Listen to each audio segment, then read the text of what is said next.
Yeah, I did. Got a little. Let me get the agenda background on top here. Okay, it's 6 o'clock. That's going. She got turned on. Yeah. Okay. It's 6 o'clock. We got a pretty full evening this evening, so would like to go ahead and you all rise. I pledge allegiance to the flag of the United States of America and to the republic for which it stands, one nation, under God, indivisible, with liberty and justice for all.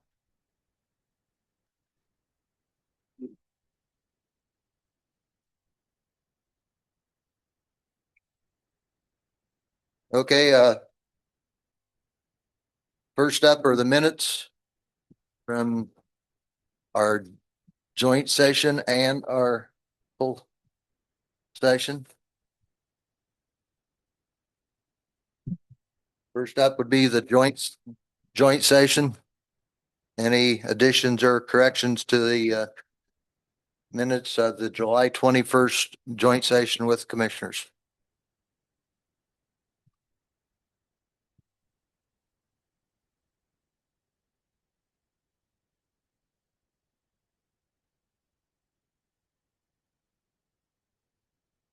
Would entertain a motion to approve.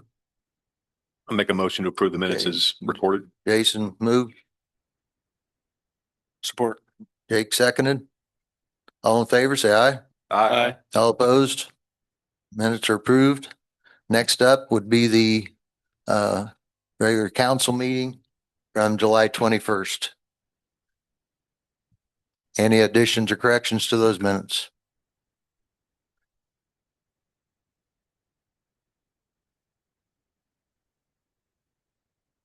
Would entertain a motion.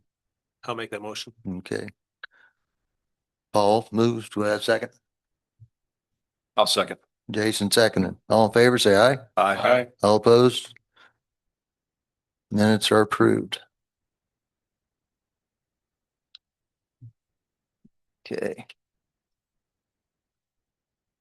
And then we have it on the agenda, the disclosure of a new related party interest. Just a reminder that's new on our agenda every month. If there's anything that has came up during the year up to this point where you would need to disclose anything, it's a reminder. Next up, Sheriff Pat Williamson or Chief Brandon Napier, both here. Okay.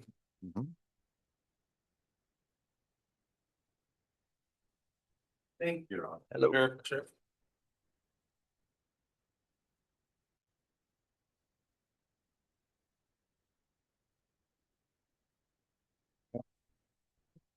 Why it's doing that? Do you want to, we really have nothing for the agenda unless you want to discuss our appropriations Oh, let's, or additions. you want to just wait and as we get down to the appropriate additionals? Yeah, that's all we got. Okay, There's all right, nothing. let's just do that. We'll Okay. put that- We need to move on up and we'll come back to you. Sounds good. Andy? I said that when you have so many microphones on and why we can speak that. So they have to keep the microphones off until you're not. Just wanted to see if there's anybody got any questions since within the last month, we did finally get a relative found for the June 8th individual. And we're beginning to process that. And then we did find the family of Mr. Arnett and got in touch with them and was able to get his remains released to that family as well. So, but other than that, just hanging out till budget time. Any questions? You looked at me, so I didn't know, Jason. Next up is, I've got this on our agenda for discussion.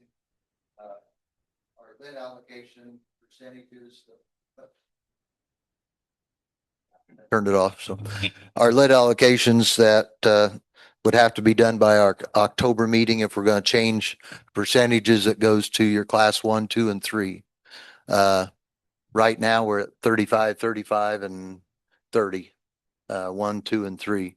I brought it up so we could talk about it, see if there's any input, and we could advertise for the September meeting if we want to make any changes in that. So, a higher percentage that goes that direction, of course, is the more benefit and help it is for those categories. So.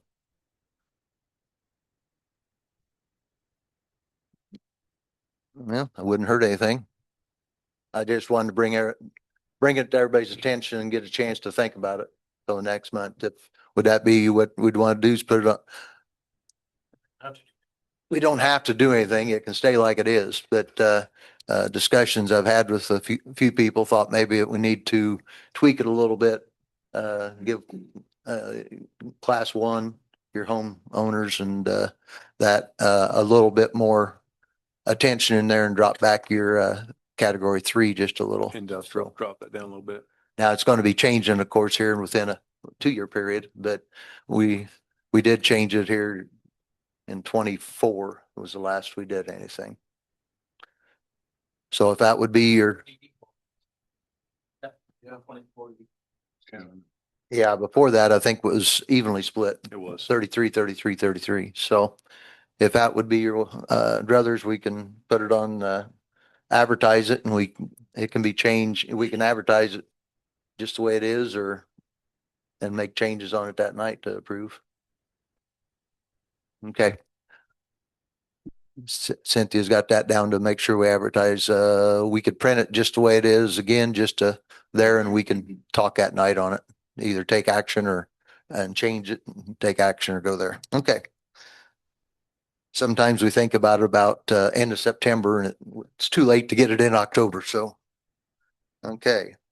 Kankakee Township Park, Bonnie Veden and Lou Ketchum, your comprehensive plan. I'm the same as the sheriff. I'll just wait for it's under the additional appropriations. Okay, that'd be fine. Mm-hmm. All right, we'll come back there and there. Same volunteer fire, same thing. Okay, and EMS, same thing. Okay, let's go ahead and go into see if we can crank through some of these additionals and then get down to there. County generals, first one up, liability insurance for the sheriff. And 263,000, and that's not all liability. I looked at the thing. I know. 263, 148. And then we also under county general, we got capital projects for the commissioners. But Pat, you want to come on up and we'll touch on that. Yes, the insurance has not been in our budget, so I think all that's been moved down to our budget. So we're asking for the appropriation to pay for it. And it's also in our budget for next year now. But most of this was paid for by the county, not involving us, but we don't work on these contracts. We're told what to pay or at least the county is told what to pay probably by the commissioners and then you pay it. But now it's been put into our budget and will be again next year, I guess. So that's all I can tell you about it. So we had 62,000 on that line already. Was this in the past years? Was it on another? So we only paid for certain insurances, not all of our insurance that concerns us, but now since we've got travelers, I think we're given more of that pie. So So does this just need to be a transfer rather than an additional? So it needs to be taken out of the general fund and put into this, I guess, our line item to pay that. Okay, I guess I'm a little. Am I explaining that correct, Amy? And liability that all before, well, 62,000 will recover everything. It's been in our budget for that insurance. But now we're responsible for several more accounts that we're having to pay, like the sheriff's vehicles, workers' comp, that's been added in on that, so that's to have to pay. So we need additional to be able to cover. Okay. Diana, do you know where these were being paid before? I'm coming up blank on why we're short, why they're getting switched over. So we're at. Um, that's something that's about the sheriff's budget for us to do a claim to be able to pay it. Might have been early, we only had to pay for them, but I think Right, right. And so the way it looks, we're looking, you look at first thing you think is, wow, it's went up that much. Well, it's not went up somewhere else. Craig, you got any input on that? Okay. Reen, are you on there? Just a second.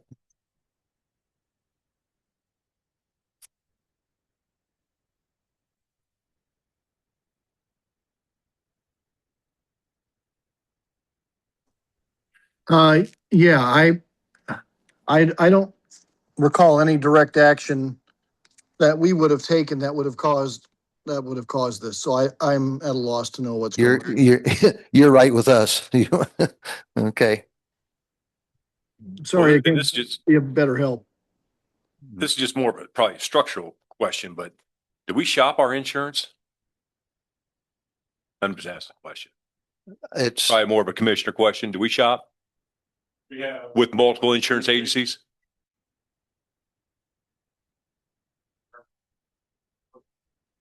Been on board, that was a recent change in your prior. that'll be on the health insurance. And that, we just met with them this week to get next year's rate. We've kept it flat for the last 3 years. But this year, we're gonna drill a little bit just because of claims. Yeah, but this is all with CI. Right. This is all with CI. It's our auto, law enforcement liability and law enforcement. I'm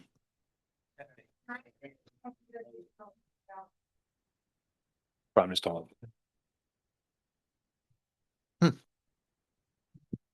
I don't understand how it got changed if none of us did it. That's it. I mean, it had to have been the council or the commissioners, wouldn't it? One or the other? Yeah, now that she was indication there that we did an additional last year on it. I don't remember that large one, I but don't either. memory gets short on those. So I'm not saying we didn't do it last year. So.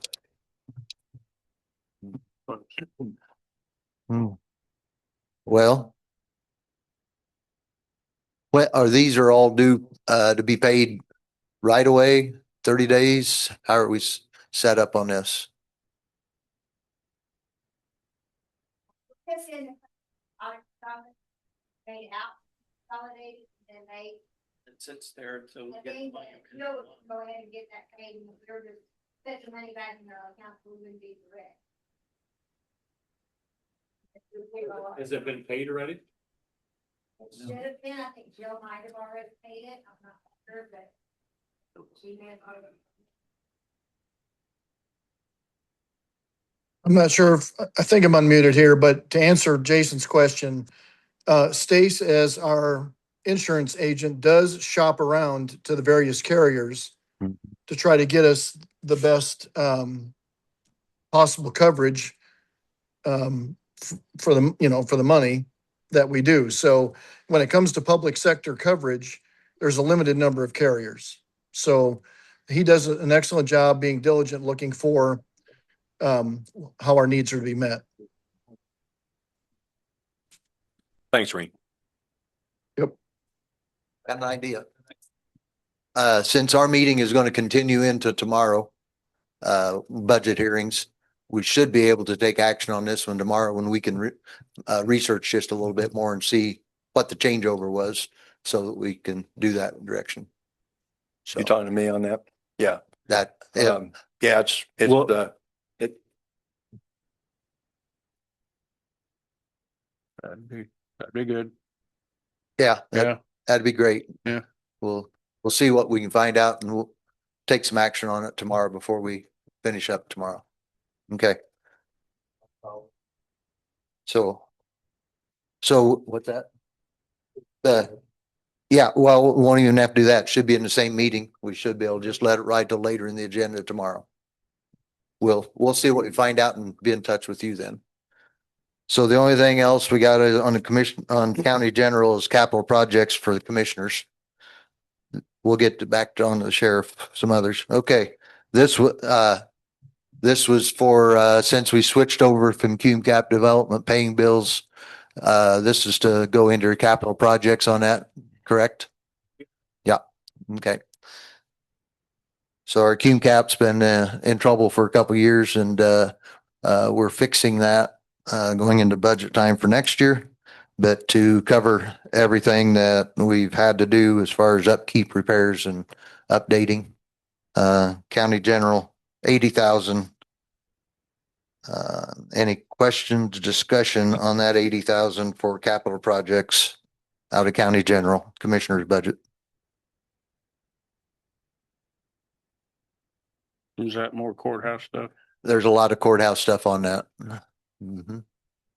Yep. There's, if you put what was in capital projects there and the CUME-CAP development 750, we're still way below what was appropriated there, but the funds have not come into the CUME-CAP the way it was anticipated. So we've had to switch gears a little bit. So is it yours? Okay. Well, we'll grab one of those others.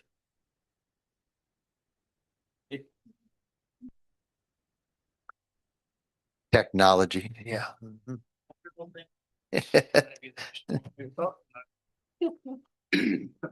Nobody wants to hear what I got to say. Got turned on, see if it does it again. That sounds better. Okay. Any other discussion or input on the capital projects, 80,000? Commissioner's budget.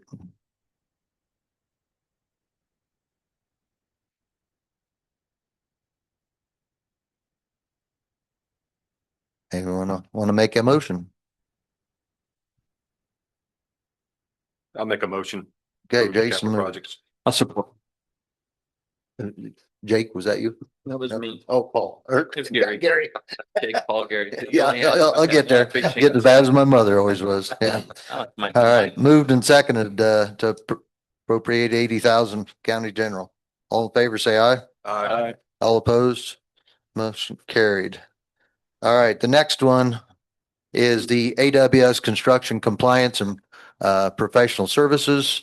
That is the 1062 account. That account, we got in the $19,960,000. 2 million of it, according to the agreement, was to cover 500,000, 500,000, and $1 million under lawyer fees, consultants, and those types of categories. So we got 2 million of the 19,960,000 in the 1062 account. They are coming up with several invoices to be paid in reference to that. And as I stated last meeting, the 1060 accounts are all construction compliance that if we do lump sum additionals and let the commissioners conduct the business and pay the bills out of that. So that's why I plugged in 500,000 for that one. 1062. And that's AWS construction compliance out of the 19,960,000.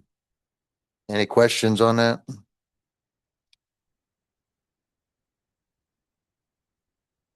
And I did the balance of 17,960,000 is in the 4915 account.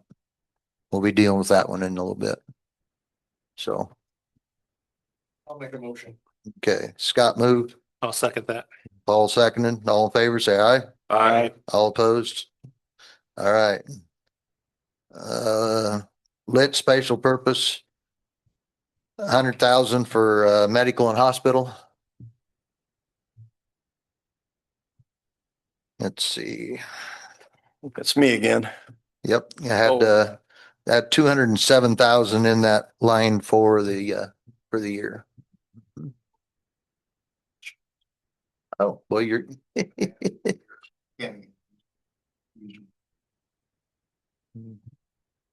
Okay. All right. I guess, well, one thing we do need to figure is those, whether we thought that was in another budget somewhere and didn't put it in. That's what we figured. We got to figure it out. Well, my bigger concern is that they're not doing it twice, that it's not somewhere else and in there. Right, right. So Mm-hmm. Yeah, we will dig on that one. Okay, this is the LIT Special Purpose Medical and Hospital, 1114 fund. It's for, 100,000 additional. They started the year with 207,000 on that line item. Correct. Any input on that or questions for the sheriff? Just a lot of increase in medical costs. As you know, most of our inmates come in, they're all sick. They all have some kind of mental illness. They have some kind of crazy medicine they're on. And our people, as far as, and we basically run a clinic. So we run a medical clinic out there with quality correctional care. And some of these drugs are, multiple $1,000s a month. So, if they're not going, they're in a court process for months on end, that's just the cost we absorb. And we're seeing quite an increase in medical costs. So normally when they go through the hospital, it's a Medicaid type, I think it's Medicaid rate, and which is much cheaper than a normal person going through the hospital. But still, I mean, we're transferring inmates from this local hospital to multiple hospitals all over the area. So, and then we have to guard them, and that's all extra cost to the county. So, Are we housing any for the state now? Basically, we have 9 that are. yeah. Well, it comes and goes. Okay. Mm-hmm. How that works now is they've changed up the rules. So if you're sentenced, they generally will go by a month now. So they'll go like they're at June. Okay. Anybody sentenced in June, they'll start taking, and they're behind. If then they'll go to July. Anybody sentenced in July, then we'll start taking them. So we're roughly holding 9 inmates right now. Okay. Because of DOC stuff. And, not all of them are sentenced to go, and the ones that actually have another court case going, they're stuck here. But the majority of those are ready to go, and we're just waiting for them to tell us they'll take them. So it's a little slow right now for some reason, and we think that's due to the fact that they're waiting for sentencing by the month. So, Sheriff, is that why when you go in the app, probably the person been there the longest, been I think a little over 3 years, are they going through the whole process that you're explaining? That's you have to talk to the courts on that. We house these people, and they're some are in there for, and very rare that they're over a year or two. Our average I think is 20 some days. So the majority of the inmates come in and go out, but there are some that are continued, and we'll keep some up to 3 years. So that's 60, probably up to $65 to $70 a day now for cost. Now these are costs that we have to have anyway. We have to have medical, we have to have heating, air conditioning, all those things. But with the increase as inflation goes, our cost per inmate goes up per day. So okay. Any questions? We've got that fund is one of our better ones right now. And it does take considerable amount for the medical in the So hospital. it sounds like, Sheriff, there's not one specific thing that's driven up the cost. It's just kind of everything. Because that's quite an increase over the last couple of years. Yeah, I see you're requesting 450,000 in that line for this coming year. So yeah, because we anticipate increases. I know we had an increase in our quality correctional care, and quality correctional care who used to argue those bills, and they did a lot of that for free. Now they charge us a percentage. So if they save us $20,000, then we have to pay them a percentage of that. To argue that for us. So it's costing them more. So they pass cost onto us. So yeah, it's going to be very expensive. So, You think the 100,000 will be enough to get through this year then? well, we're Already down to spent the what, two- what'd you tell me, Tammy? 5,000 is all we got left. So, Yeah, you've already spent everything we appropriated for, yes, sir. 200. We're- So. we're at the end of August, so Yep. Probably should make it. September, October, no, you should be able to make it. Tammy will tighten it up. Yeah. She thinks we'll make it on 100. So if That not, little we'll- woman, she we'll- carries a lot on her shoulders, doesn't she? Yeah. Oh, yeah. So if not, we'll put it on to next year. So All right, Yep. I make a motion, we approve. Okay, Gary moved. Is there a second? I'll second. Brian seconded. All in favor, say aye. Aye. All opposed? Motion carries. All right. thank you. We'll be back Thanks, to you in a Sheriff. second again. Okay. Local Health Maintenance Trust, other supplies, $1,314. We got a, correspondence, in your stack.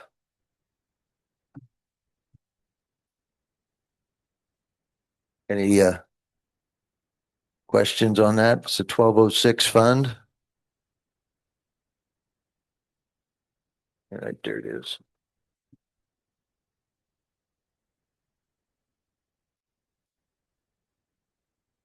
This carryover request is approved by the state and will be used to purchase epi auto injector pins for use in clinical emergencies. Any questions on that? How many pins will that buy, Kate? Sorry. Oh, How many pins will that buy? That is 3 pins. Three. So we had one about to expire and then we keep an adult dose and then a child dose. So they're quite expensive. And this is one of those grants that we're just dwindling down that you guys received a few years ago. So after this, we'll still have $956 left in there, but in the future, we don't have this grant, so Yeah, it's a legacy they're grant. expensive, but we have to keep them in case, somebody has reaction to a vaccine. What's the shelf life on those? It's a couple of years, but How often do they use them? not very often. But Yeah. We're showing 2,270 and this would be 1,314. So I'd take part of it. So, okay. I'll make a motion. Scott moved. I'll second. Jason seconded. All in favor, say aye. Aye. All opposed? Thank you, thank Kate. you. Mhm. Thanks, Kate. Okay. Opioid unrestricted funds, capital projects. This is out of the 1238 opioid unrestricted fund. This is our discussion we had last month. We had appropriated so much, the cameras at the courthouse. What was throwing us off was our estimates, what we had approved, what we hadn't approved. We chased it all down to finish the project and get the two lamps out to the south, correct?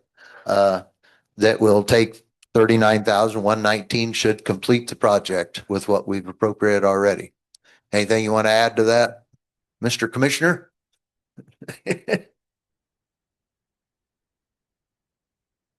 But we're gonna have the same discussion again after this meeting. You had appropriated money in June, correct, or July? July.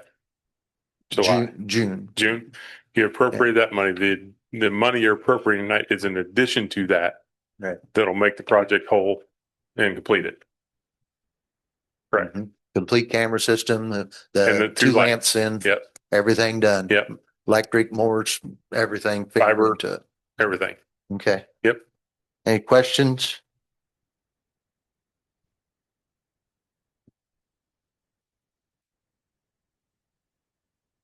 Thank you. Thank you. Thanks. And that's the 1238, which is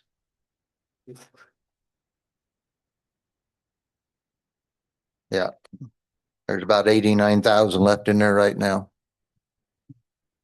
So this would be 39,000 of it. Any discussion on it? Motions, anything?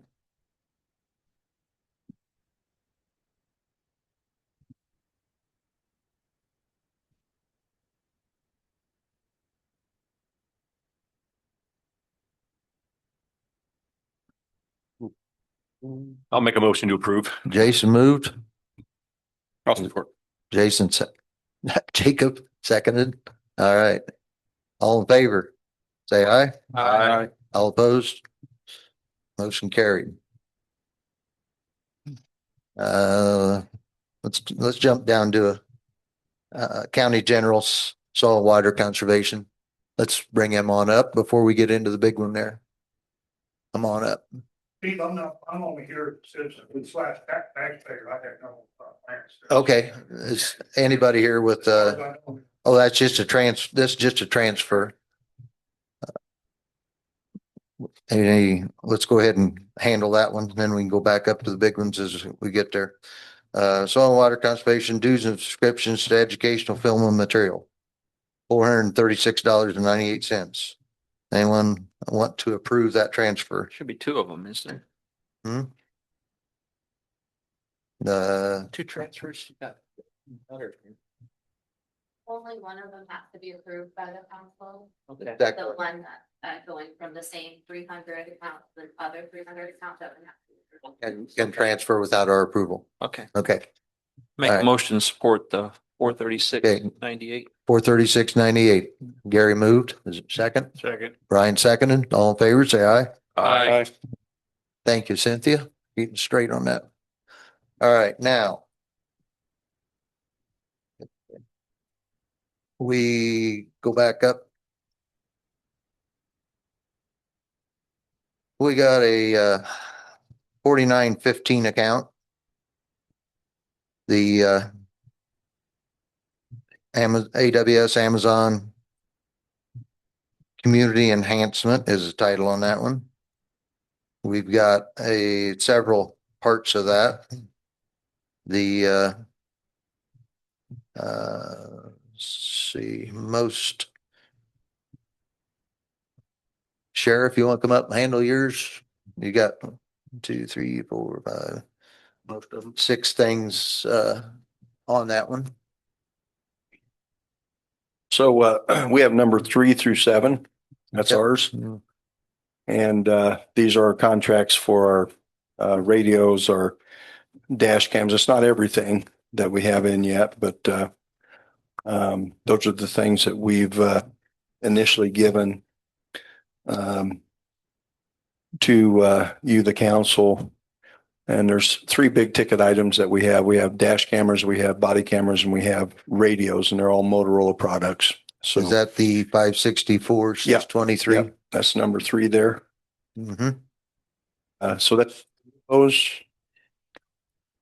I think one's radio and one's either the body cams or The 39,680, I believe I read, was the radios and a uniform. Correct. Then that's the wages for the traffic control deputies, 2 Yes, of them sir. there, Yeah. and the dispatcher below that. Yes, sir. Okay, So that's all right. where we're at on What that. about what was the 169,7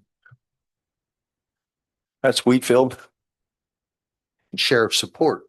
Yeah. Yep. Yeah. Wheatfield. Mhm. Which our people are like, well, what if they take all that money from us? How are we going to support our budget? Because we were planning on using this money to support that. And I said, just come and ask. They'll work with you. So Try and work, we yeah. try and work with it. So we're good to go. So this would be 564, 623, the 39, 680, 26, 093, 29, 864, and 23, 958. Yes, sir. Okay. And I'm sorry, Sheriff, what was that 564, 623 for? So that's, I think our radios were 309,000. And then what's the other one, Ryan? Was that for both? Was that the body cam and the dash cams or just? Okay. So there are 3 big ticket Motorola radios. We have body cams and we have dash cams. So that's our 3 big ticket items. Not getting cheap, is it? We're not a cheap entity, as you know. Thank you for dealing with us. So, And reminder, the 4915 is the the account we moved the 17,960,000, which we've already spent quite a good chunk out of that before we robbed it from the Duns. The 4915, I say we've used the 410,000 we actually took out of the Duns Bridge one, but that should have came out of this one. So internally that will be coming out of this already. And then there was another 200 and some thousand. And we have some other stuff and we have some uniforms, all that kind of stuff we'll be turning in, but as the bills roll in. So. Okay. Any more questions for the sheriff on those? A little confused about this. There's also one for 79,915. That's the combination. 26, 29. Is it? Because it's out of a different. Oh, it says 4912 because we didn't, 4912. but we didn't have the 4915 set up at that time. So they were working out of the one that was there.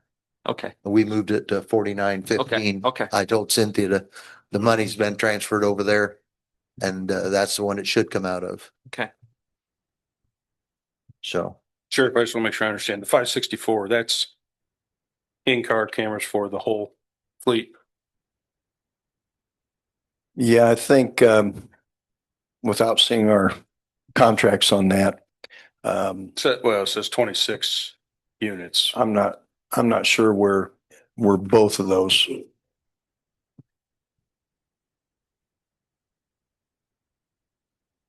But is that Tammy, is that both body cameras and dash cams, or is that just one of those?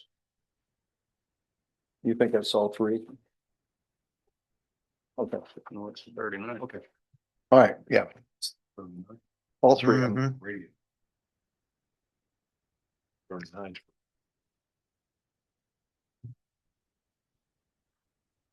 Yeah, that's So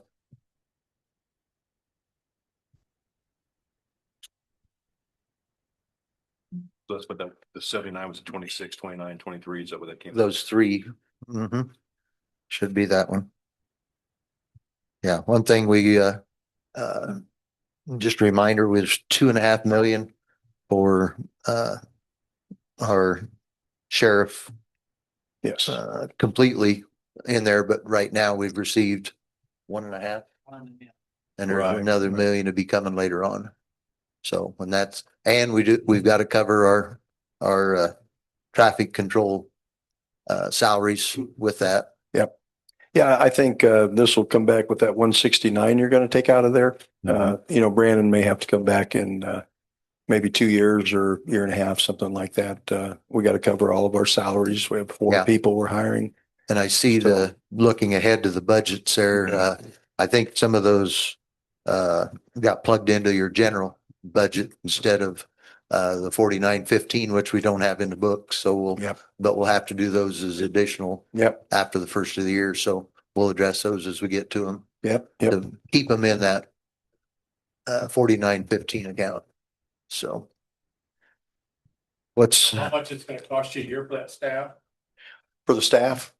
Well, it'd be take 70, let's just go 70,000 times 3 plus a dispatcher's pay. So around 50, let's just say about 260. Good math. So Good math. And that about It is. 260, Mr. Teacher? If we pay for all this stuff right here that everybody's requesting for the sheriff to take out some of the stuff we bought before, you're not gonna have enough money to get through 5 years. right, you used to have $1 million in reserve that's supposed to be coming. So I'm counting that. 2.5. Hey, I know, but the thing is, we're getting it. Everybody's coming after us money, but we gotta last 5 years, right? right. Well, that's what we tell our creditor right now, the ones we've ordered all this and we can't pay them. So they're shutting us off on our stuff because we can't seem to get the money. So, it's, I'm just being honest with everybody. Me too. Me too. The money. And I get it. I'm Yeah. just doing the math. So then in year three, what are we gonna do? Right. It's I think that's what everybody's thinking, right? Some of this you're not going to have every year. No, Well, but they gotta pay majority the of it. wages. Well, I know, I'm just saying. If we pay the sheriff's support up here and we pay all the sheriff's support and that right there, and you take out a little bit what we pre-bought, some of the stuff in the beginning, help some out. you're at 1.1 million. You got 1.3 million to get 5 years. But what I'm saying is the equipment you shouldn't have to I know, rehire. I'm just saying, he's saying fuel safety times 4 years is 1.1. Yeah, you'll be real close to being even. So that Yeah. gives you about $200,000-300,000 for everybody else to use. Yeah. I'm just, You'll be, yeah, I'm just trying to do the math here, so we're Yeah. not, those are, everybody coming in 3 years and saying, wait, we're out of money, those will be where'd it all go? interesting things. Yeah. Huh? Yeah, those will be interesting things for you at that time. But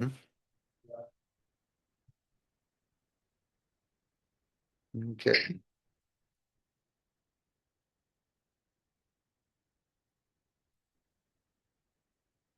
You want to, how you want to handle on these? Scott, so how much do you feel was dedicated towards this 2.5. 2.5? I don't have that. And 1.0. It's 2.5 was dedicated for the sheriff and we get 1.5 now. We get another million. Right. I think in the year person that. Yeah. So, you know, it's not I'm hard not to do the math. against it, but we're spending 564,000 for radios, body cams, dash cams.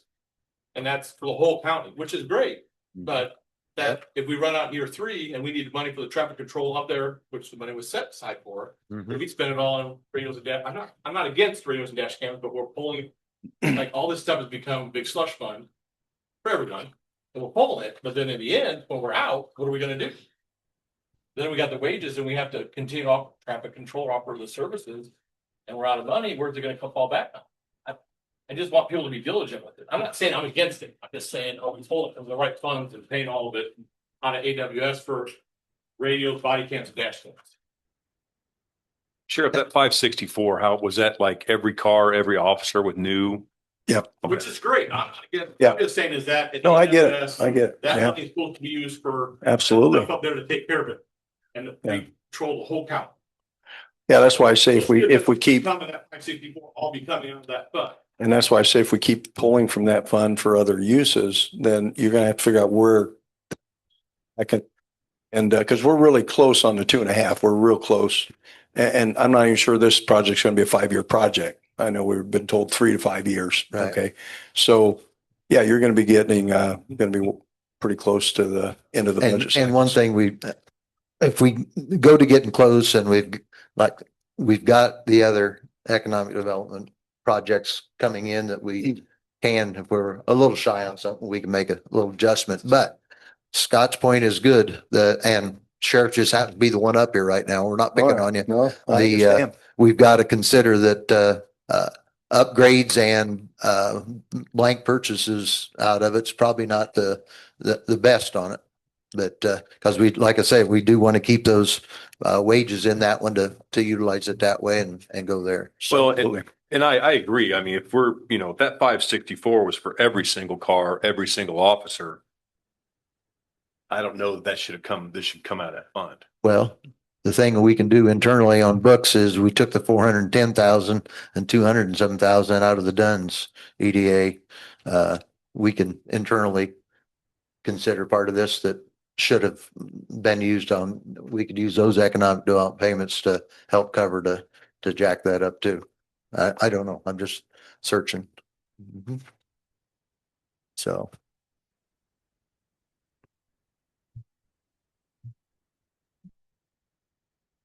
And that EMS support, Sheriff, that wasn't yours, right? No. Nope. EMS support is EMS coming up here in a minute, and fire support is also coming up.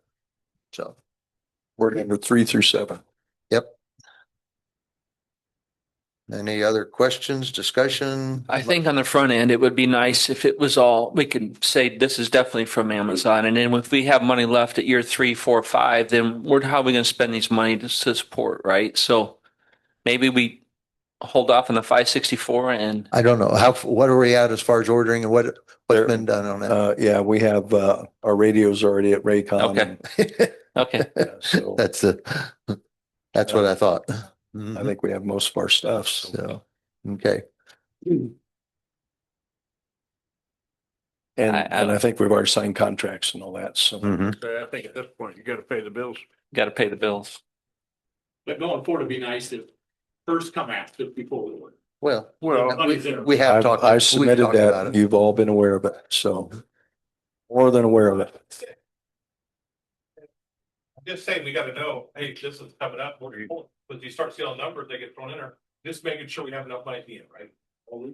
We submitted all that. Right. So we did our due process. Okay, any action on the 3 through 7 line items? Want to do those individually or together? Might as well do them together. Probably would Okay. be better if you did them individually. Individually? Okay, Motion to approve. first one, 564, 623. Brian moved us. Is there a second? I'll support. Okay, Paul, all in favor, say aye. Aye. All opposed? Okay, next up is your 39, 680, and that's, some radios for, the extra cars and uniforms. Is what I read there. Any, motion on that one? I'll make a motion to approve. Okay, Jason, Support. all seconded, all in favor, say aye. Aye. All opposed, motion carried. All right. 26093 Deputy Traffic Control. A motion on that one? Move to approve. Okay, Jacob, second. Support. Brian, all in favor, say aye. Aye. All opposed, motion carried. 29864 for Deputy Traffic Control. Motion on that one? So move. Brian, Support. Jake, all in favor, say aye. Aye. All Aye. opposed, motion carried. Last up, 23958 dispatcher. I make the motion, Steve. Okay, Gary's moved, I'll support. Paul seconded, all in favor, say aye. Aye. All opposed, motion carried. All right, Thank you. thank you, Sheriff. Appreciate it. Mhm.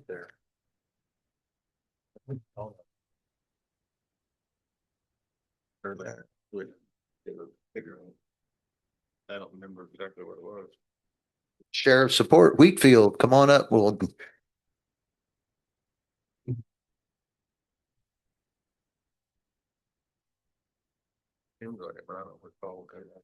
$169,785. Yes, that's what we're looking at here. In July's commissioners meeting, I provided a packet with which you should have before you regarding some additional equipment and upgrades for Wheatfield Police Department to assist with the increase of traffic, the increase of population moving to and from the town of Wheatfield. And so what you have there, we have a request for an additional car to rotate to one of our primary cars that is over 10 years old or is at 10 years old currently right now. Then the equipment from Move Over Outfitters. As you probably see there, that I did ask that Move Over Outfitters mimic the Jasper County's quote in regards to making sure it's the same equipment that is in that vehicle as well. The Police Interceptor Explorer is from Curry Motors in Valparaiso. They have some in stock for us. And so that was what we believe would get us functional faster. Then let's see here. The next thing would be also requested AEDs. And that was a quantity of 4. One would be for each police vehicle with an additional being posted between the town hall and the police department for use. These are the same AEDs that Wheatfield EMS uses. And so therefore they will be able to download our patient, the patient data. If we hook them up first, they'll be able to download it for their records is what my understanding is, Dave. So we want to make sure that we had something very, very compatible for our EMS. Let's see here. Second thing or another thing would be Motorola radios. Again, mimicked what the sheriff's department ordered as far as 3 portable radios go. And so that is the Motorola quote. All Traffic Solutions quote is a mobile radar trailer to help us try to pinpoint traffic stops, warn people as they come through town in regards to their speed, what the required speed is in the area, and it will help gather some other data for us as well. In addition to being a message board, if we need to, get messages out to drivers as they're going through town. Another quote we have is for Axon. We currently only have one functional taser. And so obviously we are looking at needing additional tasers. So I requested a quote of 5 from Axon. And that quote has been provided to you folks as well. That includes setup, docking stations, training, things like that.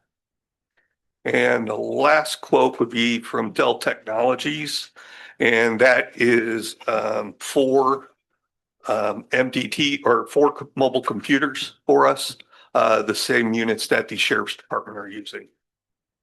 Okay. Questions or discussion?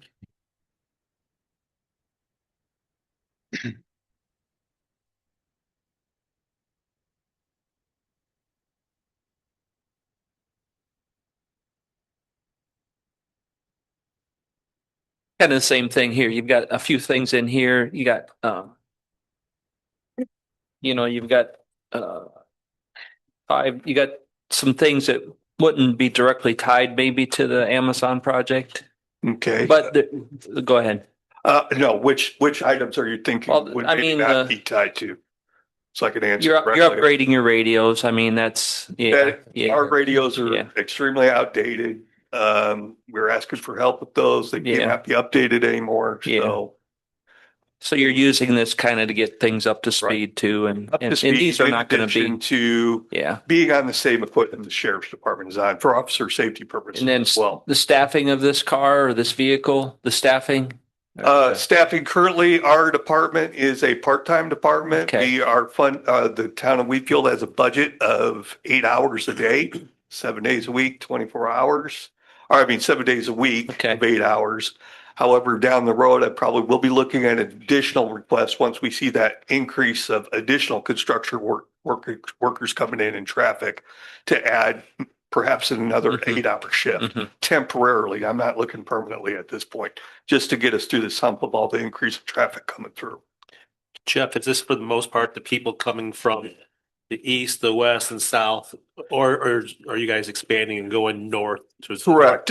Yeah, what we're going to do, obviously it's not our jurisdiction, but I have no problem. I'm sure if the county council and commissioners are willing to help us upgrade some of our stuff and get us up to par, I have no problem being out, having our guys out in those areas, high traffic areas, 1500 north and 49 and wherever else, the traffic 300 east, those particular areas where you may see an increase in traffic. In addition to, we'll be out there during times you guys don't have that extra patrol. And I could tell my folks to go ahead and expand their patrol territory. And we always have done any sort of support our county officers, DeMont officers have ever needed.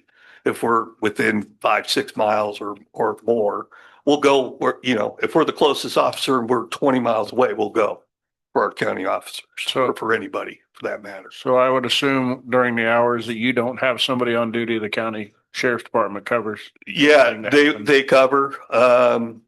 We help them with some of their calls. They help us. They do attempt sometimes to get a hold of us or an officer if they're not busy, they go ahead and handle the call for us. Okay. It's just kind of the way. Well, that's the way it should work. Yeah. Yep. Okay. Any other questions or discussions? I just have a point of discussion and I'm supportive, but as we start thinking about equipment, whether it's police cars or ambulance, EMS equipment, fire trucks down the road, things like that, do we want to think about the end of life on some of that equipment and ownership and or MOUs around, I don't foresee this happening, but if we buy this police car for a town of Wheatfield and in 3 years they decide they don't need it and they're going to get rid of it, who owns the car, or who gets any benefit from it if it's sold, those kind of things. It's a minor issue today, but you know, as we add more equipment or longer lists, you know, is that something we want to think about down the road? Wheatfield has had a very long history of keeping their cars way longer than. Actually, I don't foresee Because of the budget constraints. I don't So, foresee that. yeah, On no. this case, but you know, a different conversation that probably gonna come soon is, you know, EMS and today's EMS services are standalone. Will they one day be combined? I don't know. You know, what happens at that point? Who owns that ambulance? Sure. You know, I don't know, but, so I just started to think about this as county starts doling out money to other taxing units. Is that something we need to consider in part of these things or not? You know, how it's structured or that kind of thing. I don't know. Just throw that up there for discussion. Clearly you need the car, I think, you know, so. You anticipate a larger need after this or, I mean, what's your, You know, I guess it all depends on this project when it's done. You know, what is the outcome? Do we have an increase somehow in population? I mean, it's kind of too hard to see at this point. We hope tax dollars come in as we are getting more and more homes built in the town of Wheatfield. So we are going to probably hopefully have some more tax dollars to help support the department. You know, we all know public safety is a very expensive part of our dollars and it's very hard on a budget. And so for the town of Wheatfield, it's been a challenge for all the years I've been around, really. So this is kind of does help give a shot in the arm a little bit for us.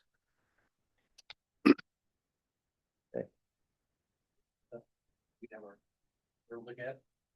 He's saying do like a memorandum of understanding. Well, I mean, not I don't- money, but. The discussion there is good. And I think townships and, you know, fire and EMS are, major topics on that area. Probably for the town of Wheatfield and what we're doing, it probably a little different than going with the townships and that on it there. But I agree with what you're saying on everything Yeah. in general on them. Yeah. Mhm. So. Any, other discussion or action?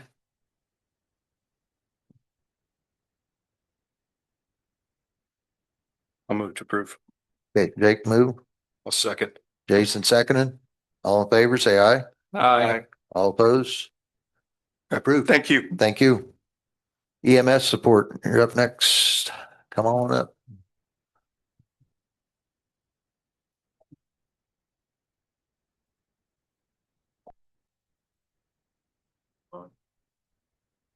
Evening, everybody. Hello, Dave. Everybody have a copy of what I sent you in the packet. Yep. As you read through the packet, a lot of the information was broken out into different categories. The major things we're going after and for increasing funding is to help support full-time paramedic and EMTs. We were the last part-time EMS station around, to my knowledge. We are also going to be adding a second ambulance that's going to operate 7 days a week, 12 hours during the day shift, 7A to 7P. The increase in funding for the full-time and part for the staffing is the $175,000 that will get us through the end of the year. And then I have everything rolled into the big budget package for next year on staffing. Replacing equipment for our current ambulances. The shelf life for a lot of our equipment that we purchase is anywhere from 5 to 20 years, depending on what we purchase. The new life pack monitors we purchase, they say they have a shelf life of 20 to 25 years on those. So the equipment will be around for a while. Some of this equipment has been outdated for the last 2 or 3 years. In fact, some of it we can't even get replacement parts for anymore. We are going to be stocking our third ambulance to be putting it in service, since we will have our second truck as a frontline ambulance now. We are stocking our third ambulance to be an ALS provided ambulance. Currently, that truck will be staffed by volunteers that will carry pagers or radios with them at home and then come back in as need be. With everything going on and transitioning, training and education funds, we have never had money for training or education. It's always been a volunteer or pay on your own as you go.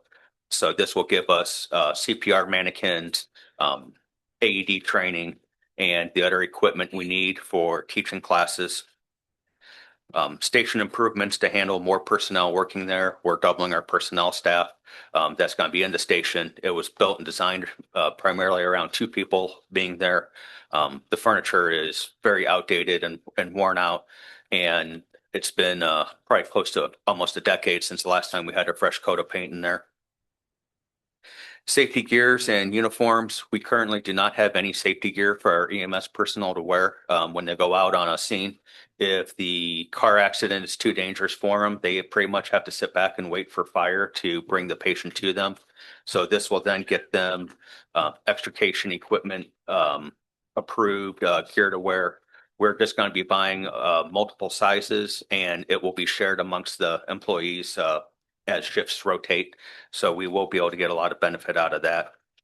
So replacing our old 2014 ambulance that was approved by the commissioners beginning of August, but that's not due for delivery until I think second quarter of 27. So we can discuss that later on at that point in time. So grand total, I believe it's 340 some thousand, if that sounds correct. That's what's on 340,255.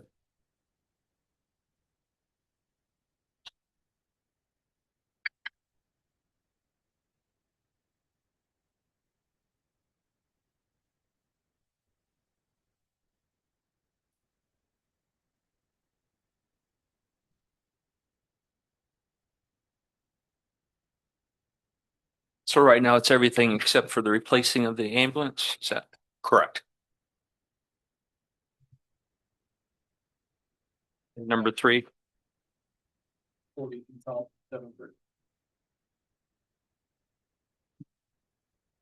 Dave, on the training education, I think that's a good idea. Have you guys had any conversations with Jasper County EMS or Keener about, are there any synergies there working together with training supplies or courses? With trainings, we all hold our own trainings individually. They're always opened up to anybody else that wants to come take them. Some of the mandatory classes we have to have is to be paramedics. We held one of those first Wednesday of August and invited Jasper County to come up and Keener to come over as well. So. And is that going both ways? Yes. You get those invitations? Okay. Yep. All right. Yeah. And a lot of the required classes, we try to make sure our dates are different enough time frames. So then that way, if somebody does have an evening conflict, I can go to DeMont who they have theirs during the daytime. So, and vice versa. Okay. Are you starting to have a point where it's hard to find individuals to fill the spots? Yes. Yeah. With relying on 100% volunteers or a part-time help, it is a struggle sometimes to get paramedics. So, because there started to be a movement a few years ago to have one county EMS, and I kind of dug my heels and I said, as long as they're able to fill their spots, we probably should leave that alone. But I wonder if we're getting to the point where you have the conversation for a county EMS. I know that's not going to make everyone happy, but in terms of the question of MOUs and all that, if the money comes out for ambulances and all that, in theory, if that change ever did happen, A lot of different reasons to think about that. it would Not become just health. technically the money for the ambulances that you need and everything, those units could in theory be considered the counties if that ever gets changed by the commissioners or whatever. Well, yeah, I mean, they're, $175,000 for full-time paramedic EMT. I get it. I understand it. But what happens next year and the year after that, as far as funding goes? Yeah. I put that all in my budget proposal that I'll be presenting later on. So therefore, for the efficiencies for the taxpayers and everything, if they're able to work together under the Jasper County EMS and figure out how they're going to man everything. Well, and you start talking training too. I know Corey was doing a lot of training and stuff too. And when you can combine a lot of that stuff, there's a lot of reasons to give that a lot of serious thought. Yeah.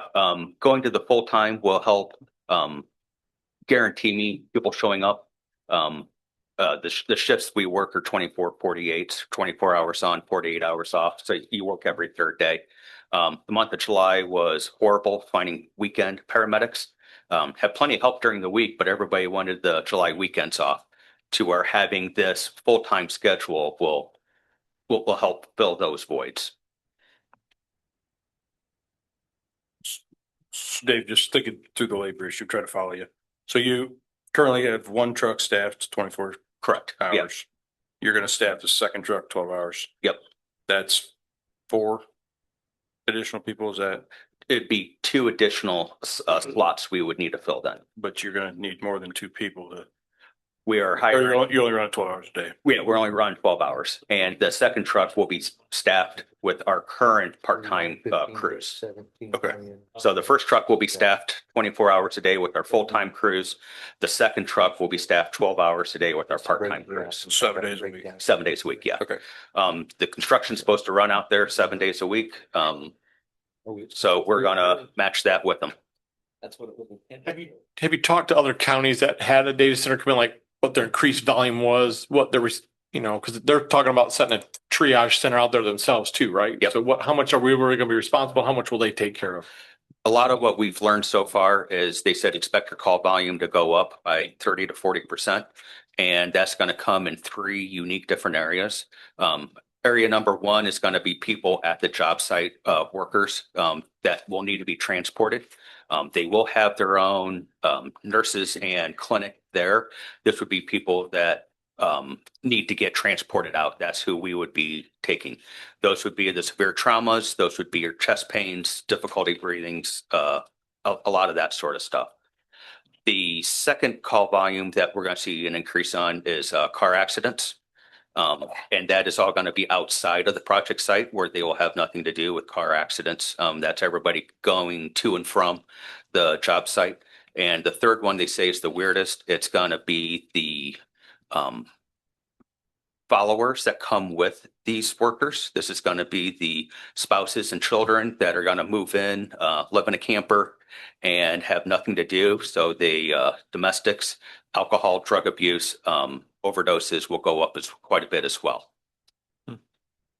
Is there an area where they can put campers in either Kankakee or Wheatfield Township, or will they have to be somewhere else? That I have no clue if they're setting something up for temporary housing or if it's just going to be every trailer park's going to be filled, or on the residential side, I'm not even sure what's available for temporary housing in the area. If people are just going to be renting out houses, that sort of stuff as well. So I can see the renting out of houses, but the commissioners would have, and zoning would have to approve if all the campers are coming in, correct?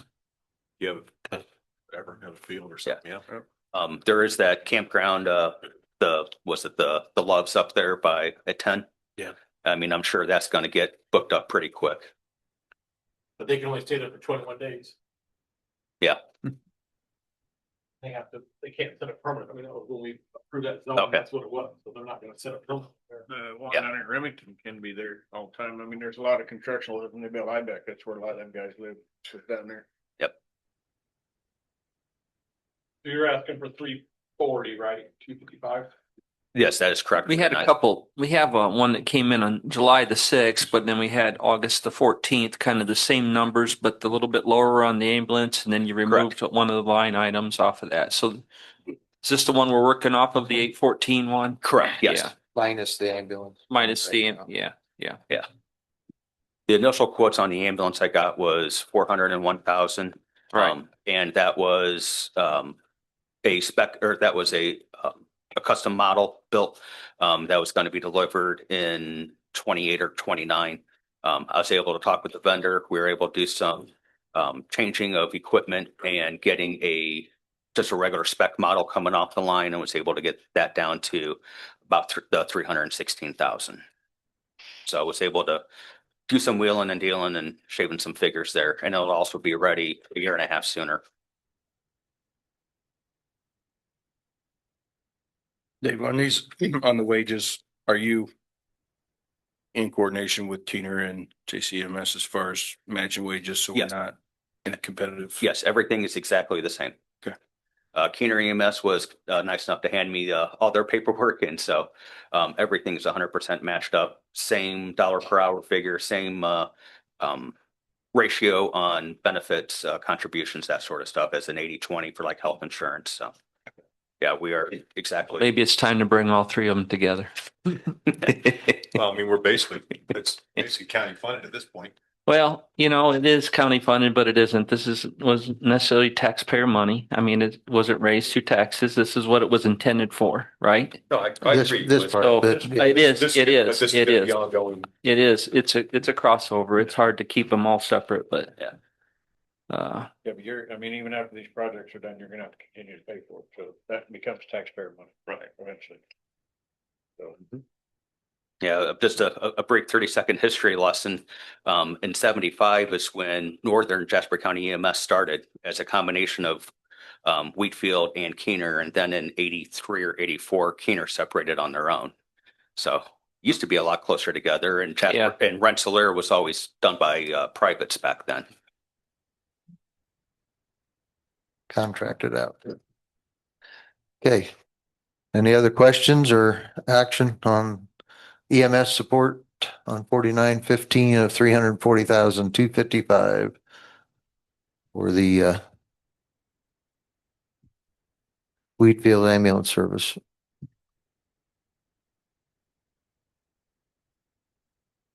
I'll support it. Motion. Scott moved, I'll support. Gary Scott's seconded. motion. All in favor, say aye. Aye. All opposed, motion carried. Thank you very much. Mhm. Dave. Last up here is fire support. Wheatfield volunteer.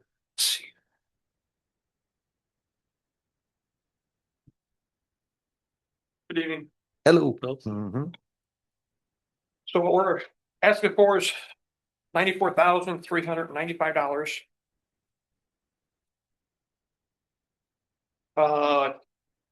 20,550 would be 5 sets of fire gear. That would get us up to compliance with the NFPA standards. Right now, we do have some that's about 15, 20 years old, and they're only good for 10 years. We're looking for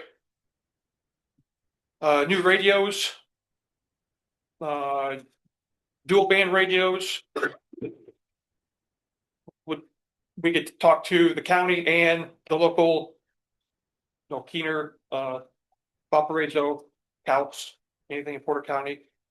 Then with the 7 would be just for the officers, since we'll be running the scenes. And then we're asking for 10 single band radios, and that would be for the firefighters. Right now, I'm about 7 short. They have all firefighters with radios. And then what extra would go in the trucks. And then we're looking for 15 new fire nozzles. What we have now, we can only do 90 gallons per minute. What we're looking for, they max out about 200 gallons per minute.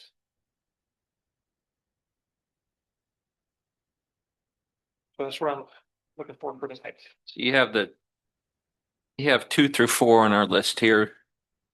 And you got some pretty sizable ones beyond that. So Right.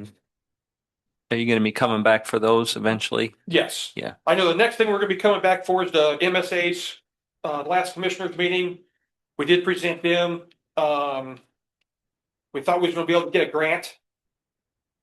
And so it'd save us about 195,000. The grant, we wouldn't be able to get the equipment for about a year and a half. Mm. And just last week, I did have another breathing apparatus go down, so now we're down to 13.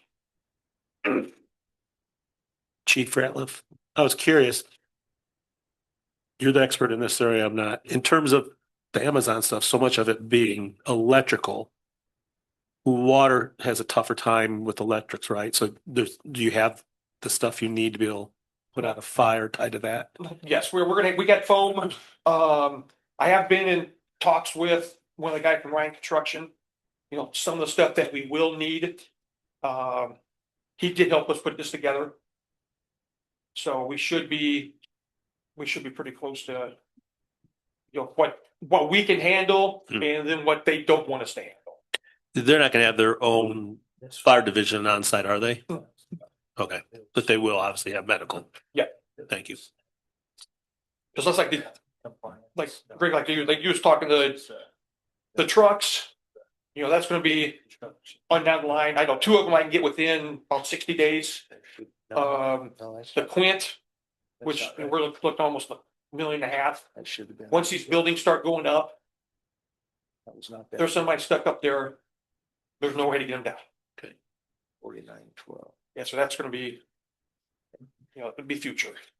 Okay, so on your summary page on the back, it's 2, 3, and 4, correct? We're looking at it right? Okay. 94,395. I'll make a motion. Okay, Scott moved, I'll support. Paul seconded. Any other discussion? All in favor, say aye. I All opposed? Motion carried. Thank you. I just like to say thanks. I mean, this is all new ground to us and we're trying to figure this thing out as we go. Right. Just thanks for being patient with us also. I mean, we're just trying to figure this out. We want to be supportive of Wheatfield and what's going on there. I think that the council has proven that from our meetings we had early on. So, we're trusting he's going to be good, stewards of the funds and, we'll continue to support you. Yeah. Oops. Yeah. Good. Yeah, the 410,000. Yes, we went Good. that way. Well, I just want to comment that as my comments were earlier, the 1060 accounts commissioners take care of, but these 4915, 4912 and those, we want to make sure, and we're in agreements with the commissioners, that's got to be a joint effort between the two to keep track of it and get approval from both sides of it. Their approval that yes, we need this, and our approval that yes, release the funds to pay it. So that's where we're setting at. So. Okay. One more here. We've got Dunn's EDA project 4912 and 51291. Yeah. What's it? No, I don't know what. You know what that 49? Cynthia should have gave you packages that was on our What was? comprehensive plan. Our well. It's the one that starts with curtsy. Okay. Okay. That would be the $7,000. Okay. Then And- Kimley Horn is the 37.5. Okay. And then Always just seen The Kimley Horn's what we was looking for there. Yeah. Kimley Horn is our comprehensive plan. And then Curb C was the 7,000 and then our well, Sheehy well was $6,790.59.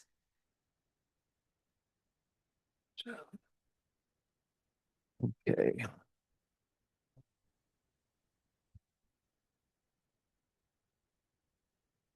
Let us catch up just a second.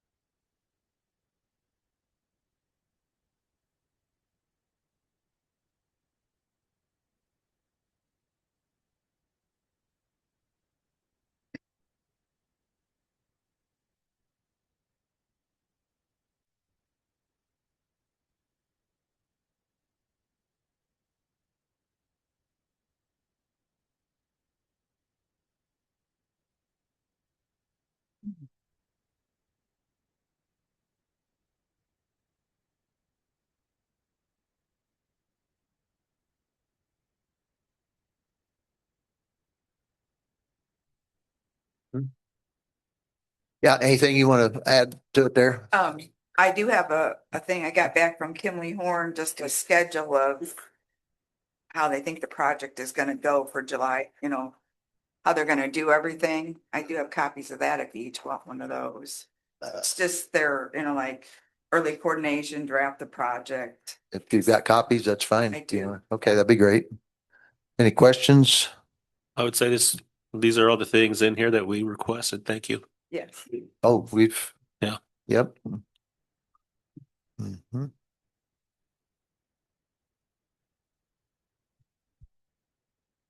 On that, on the well, is that just for the bathrooms? That's for the bathrooms, yes. We did, the bathroom is there. We did get our septic approved, but now we have to draw up a map, send that back downstate. then we can start, getting bids out on the sewer. We got this from Sheehy for the well. Yeah, I think Paul's right. We did ask this, so we asked. This- Hey, we It's put all the there. Thank request. you. Yeah, you wanted guidance on what to do and we told you, That's what you you- got yes. guidance from commissioners and us both and you've done everything.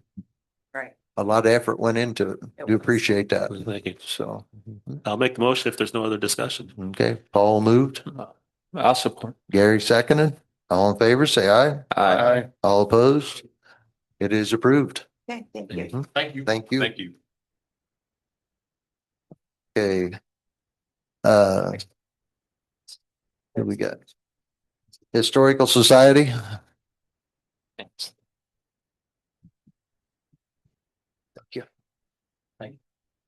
Thank you.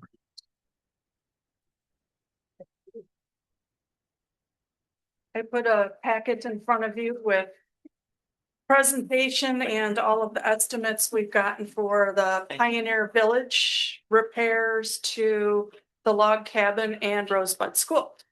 And as you're aware from the few meetings I've been at, those are actually county-owned buildings. I don't believe this has ever been a line item in your budget. I don't know that we fall under fairgrounds, capital expenses. So We, one of your challenges for this little project. Yeah, because I think in the past we would just give a stipend each year and then it got increased recently, but now the And it's projects. been for the society and the museum. that's for the. Not, and then not for the buildings, right? Not, nothing for out at the fairgrounds out there. So we've always been able to fundraise or find, some of our legacy families and who have helped us a little bit over the years, but our grant situation is pretty dire. We're not able to find grants at this time for construction, buildings, maintenance. We can find them for education, we can find them for events, but we need a new roof. They're just not out there right now. So in the presentation, I put the numbers first, especially since we're at the end of the meeting.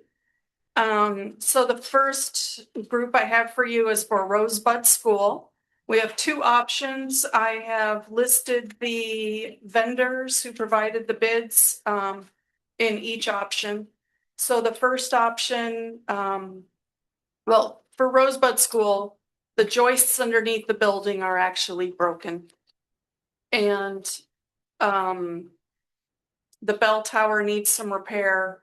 And the sills and trim and the shutters are completely shot. The sills are rotten enough that there's water going down the inside of the walls. The porch stairs actually broke during the fair. And we've talked about maybe at the drip line of the roof, putting in some kind of drainage there, whether it's a French drain that drains to the west, or if it's just rock. So the first bid with everything considered came in at $36,513. And the Historic Society is suggesting a contingency above these quotes of $5,000 because we're cracking open an 1800s building for the first time since the 70s. So we're not really sure what we're going to find. And then option 2, all of the same work with the exception that contractor has suggested electric fans in the foundation to get more circulation around those joists. So there's electrical bids in that as well. And that comes in at 25, with the electric, I did get the estimate for electric, it was $615. So that bid comes in at $25,809. And then plus, if you would consider that contingency. So that's for all the work that needs to be done at Rosebud School. They're just two bids, right? Just other than you're adding electric fans, right? On the second one? Yeah, they're the same, except for the fans. And the one's 36,513, and the other one's 25,351 with the fans. Yes.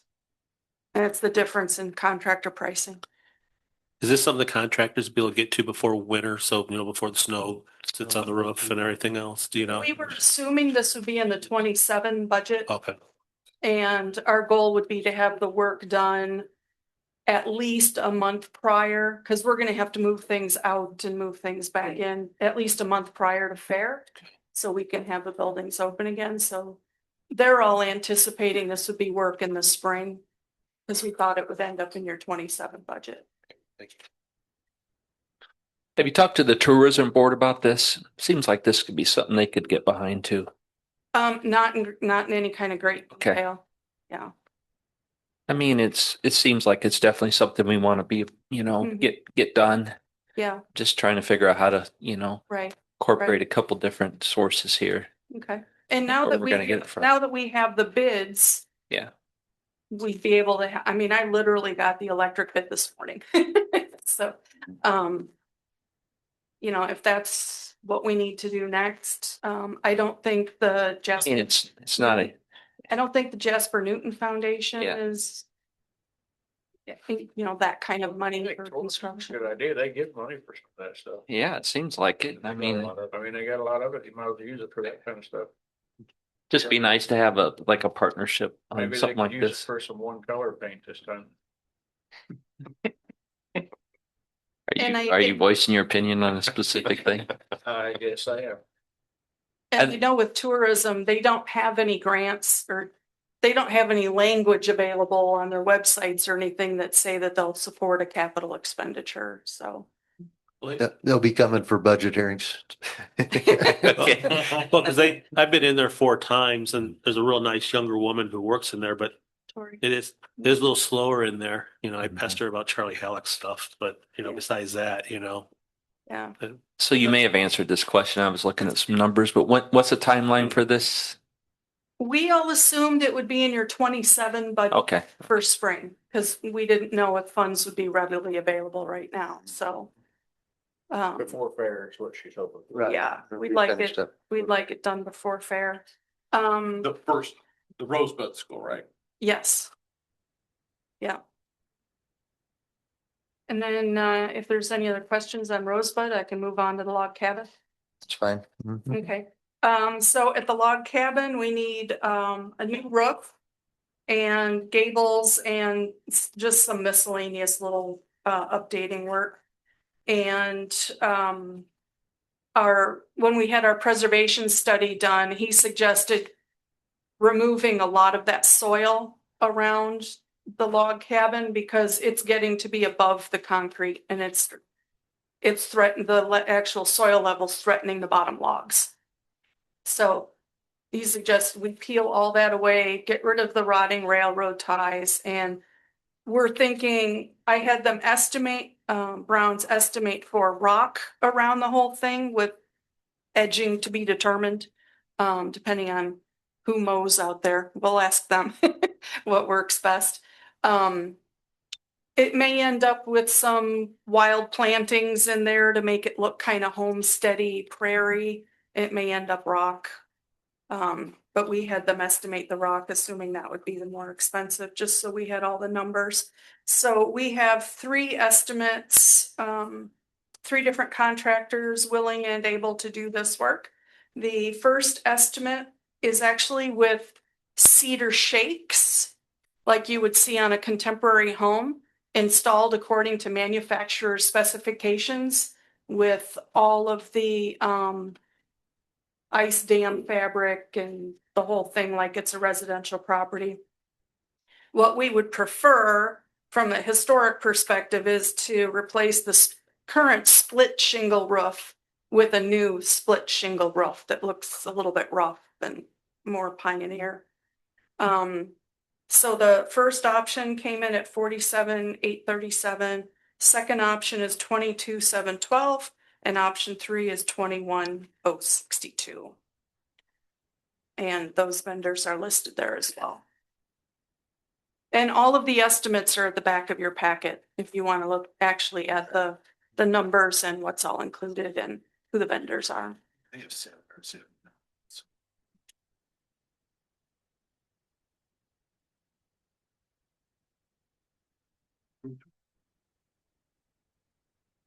And the commissioners had asked me to outline long-term considerations, so you'd have a better idea going forward what might come up. The PAR post office and the outhouse for the next 1 to 3 years is just going to be minor cosmetics. The post office was refurbished in 22. The log cabin in the next 2 to 4 years, we might have to replace 2 logs. They have some crevices in them now that might need replacing. Rosebud School. The last time a new roof was put on Rosebud was 2008. So in the next 5 to 10 years, it's been suggested by the preservation architect that we reconstruct the bell tower with a new roof underneath it and a new roof on the rest of the Rosebud School. And that's 5 to 10 years. Did you say the bell tower is causing leakage? Yeah, one of the contractors went up there and reported back to me that there is flashing up there, but it wasn't done very well. And there's no weep holes, so the water's getting trapped in the bell tower. So one of the other contractors suggested maybe we put plexiglass around it. You'd still be able to see the bell, hear it, blah, blah, blah, but it won't retain snow and water. We are getting some damage on the inside of the ceiling below the bell tower. But that is not urgent. And the last part of this presentation is we're requesting, since we're maintaining those buildings, we're requesting $15,000 a year to maintain those properties. And we're thinking that that would be when we're under this heavy construction. If we do it all next year, 15 grand for us to coordinate all the billing, all the contractors, get it all done in a timely and safe manner. And then we can reduce that in future years when we're just in maintenance mode. But especially if we're going to do this all in 1 year, it's going to be a lot for us to handle. We can do it, but it'll be. I guess a thing. I'd have some questions on the 15,000 that Yeah. Coordination fee. Can you have any breakdown on, what that would be used for? Well, it would be for us to do all the coordinating and reporting back to you. That money would actually be held in a separate bank account that we're going to be set up so that we can do reporting for you. Some of it will go to us for the coordination, but we plan on keeping some of that money to do little repairs and little maintenance, so we don't have to come to you and say, we need $300, we need $1,000. So, and that would be for some of the light maintenance we need done now. Is the PAR post office door needs painting, the outhouse needs a new roof. The floor in the log cabin, we'd like to have the concrete floor stained so that it looks like a dirt floor, or a wood floor. So just things like that money would be held aside for. So is there plans for paying volunteers? No. Okay. I kept No. reading in there and thinking there was that implicated in there. Mm-hmm. I most likely will be doing a lot of this work, and we thought if I could be paid mileage or something, but yeah, no, nobody's going to be on salary. Nobody's getting a paycheck. It's all staying within our organization. Okay. That was the clarification I was wanting. Okay. Yeah. Any other questions? But yeah, I'd ask the tourism board to see how much. We can help address that, I think. Yep, we can too. We can ask. Okay. We need about 30 grand. Okay. So, yep. So, for one of them. So what is my next step for you? What are you expecting from us next? Are we coming to another meeting, or we're kind of figuring this out as a little committee, or? I would say that. Well, we don't have an additional appropriation right now, so. No, we can't do anything tonight. I would say we'll look at the budget, see whether we think we ought to do additional for this year yet, or put it into the budget process for you. Okay. We're gonna approach the tourism and see what their thoughts are too. So let us work on it and come back with some ideas for you. All right. I guess my question, Steve, would be typically we're putting this money in that the historical society's gotten in the commissioner's budget. So we're gonna continue with that. Well- And then so then I have just questions on the reporting structure, how that's gonna work, moving forward, so. Yeah, and in the commissioner's budget now, they're still in for the 13,000, I believe it is, for the building in town for utilities and that type of stuff is still in the budget request. None of this others in a request as of right now. Right. So I don't know how we go at it. We'll have some fairground discussion also tomorrow afternoon. And maybe there's something we can figure out there. Okay. So. You're very Thank you for all you welcome. doing. Thank you. All right. Any other business from you guys? Public comment in person or via Zoom?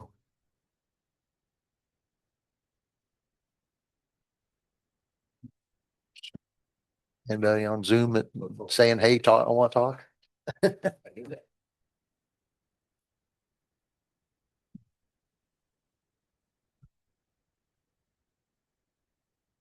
Okay. Going once, twice, gone. All right.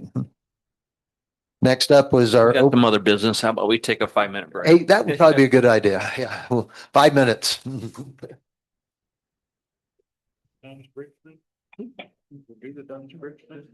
we do. Yep, that was, fine. Testing, yep. All right, let's get going again so we can get this finished. We're going to, if Kara's on, is Kara online?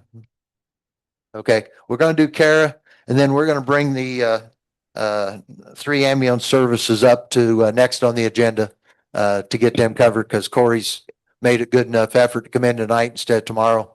And, he's on duty, so we'll, move him up to as soon as we finish Kara.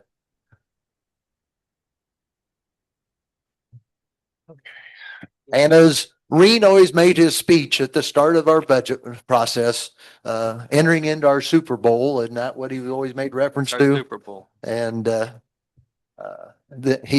what we've done in the past was nothing to what we're going to have to do this year, probably. So.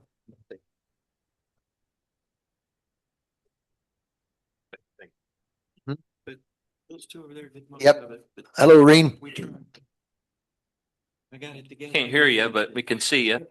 Let the playoffs begin. There we go. So I bet I have to put it. We can start now that Reen's called it out. That's right. Then our Howard Cosell.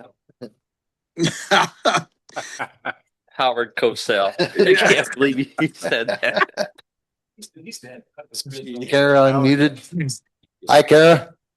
Good evening. Can you hear me okay? Yes, we can. Mhm. Okay. Well, thank you for allowing me to present my budget via Zoom. I am at a clerk's conference today and tomorrow, so I appreciate you allowing me to do this. I appreciate you being at a conference and learning all you can for us.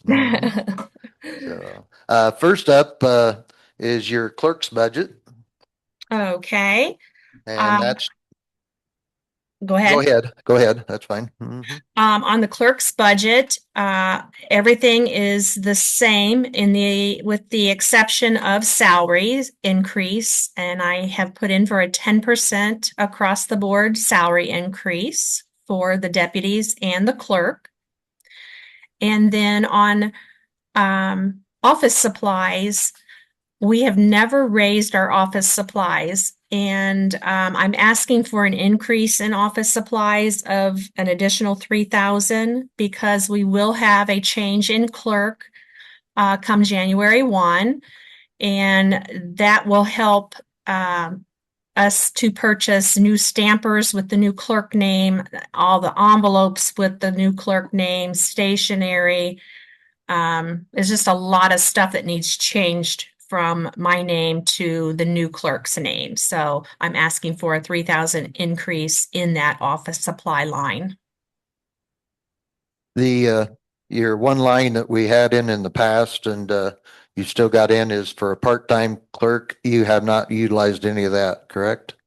I have not utilized any of that this year or last year. Okay, that's 2,500, but we appreciate you keeping that under control. Yeah. Any questions for us on that one? We can move on to, let's see, what's elections are next year? Next year is all municipals. So All it'll be municipal. the town and cities. Right. Mhm. Right. I figure we'll So, address yeah. those later. Yep. Well, okay, let's move on to the voter registration. Okay, voter registration, all the same, no increase. That's the ones we like. Any questions on that?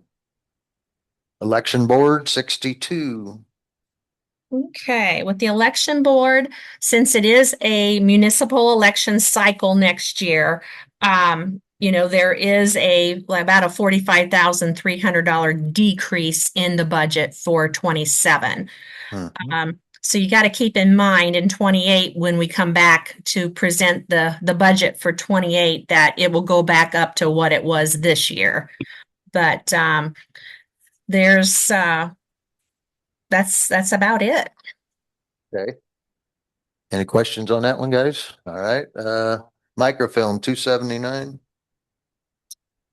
Microfilm, all the same, no increase, except with the exception of the 10% increase in salaries. All right. Okay. Clerk's perpetuation 1119 fund. And it is all the same, no increase.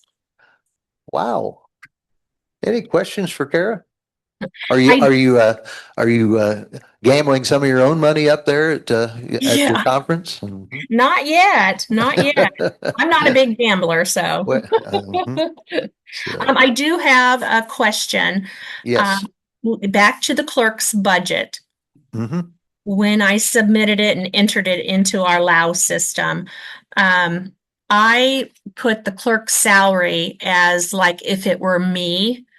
And I'm a 30-year longevity going into 31 next year. Mm-hmm. And then on like Angie and I'll flip. She'll take over my clerk salary line and I'll take over her deputy salary line. So I didn't allow in the deputy line, which is it's 10023.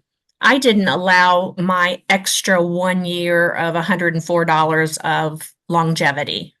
So I didn't know if that was something I needed to address tonight or if it's something that It'll get figured. We can it'll get figure figured. Okay. we We're can talking figure that one and make sure $104. it's correct. Yep. Okay. Yeah, I'm that's getting- all I had, unless anybody had any. Heads are shaking here, so I think we can make that one happen. Mhm. Okay. I think that's all I have, unless anybody has questions. Any questions for Kara? Thank you very much, Kara. Thanks, Well, thank you. Thank you for all you do. Safe travels. Thank you. Thank you.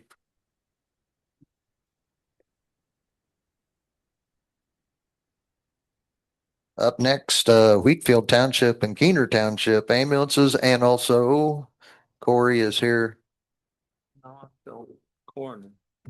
No, I'm flipping them around. So Corey, we brought him up. All right. So we're late enough. We're past that time frame, so we can still do it. So,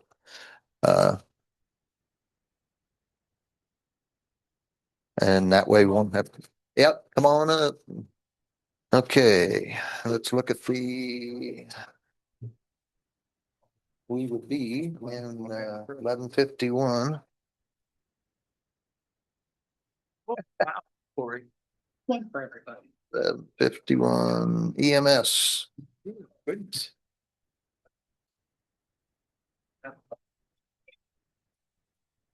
Oh, yeah. So how many did you make? Pardon? How many copies did you make? Okay. Maybe 9. Hey, one pass it down, just like school, guys. I don't know. That's just our current stats for the year to Figured you'd date. say that. Figured you'd say that. Might as well. Can't say it anywhere else anymore. We can't.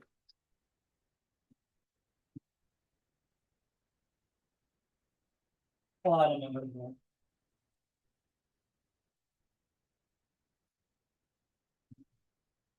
Mm-hmm. 1151. Okay. One thing on Corey, your salary, there's two salaries that's coming out of the county general is going to be back onto your Yeah, it's. Jasper County EMS budget, And it's accounted there, the proposal. right? So. So we're coming into year 4. The first 2 years, we operated a pretty substantial deficit, which you guys are pretty familiar with. And the familiar faces of the directors coming for additionals for payroll appropriations. At year 3, with the increases happened last year, we've stabilized our financial situation where we're projecting to end this year with cash reserves of about 3 months, which will keep us from coming back for payroll appropriations in the future.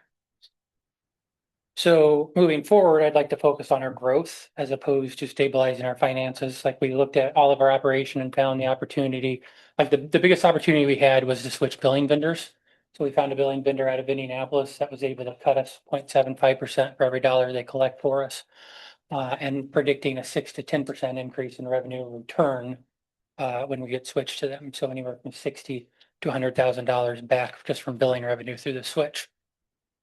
So the growth that I'd like to focus on in year 4 is stabilizing and recycling refreshing all of our equipment. A lot of the equipment that we have is purchased, transferred from Phoenix as they left the area. So everything that we have, cardiac monitors, cots, innovation equipment, the CPR compression devices, all of our high dollar equipment is basically end of life or nearing end of life.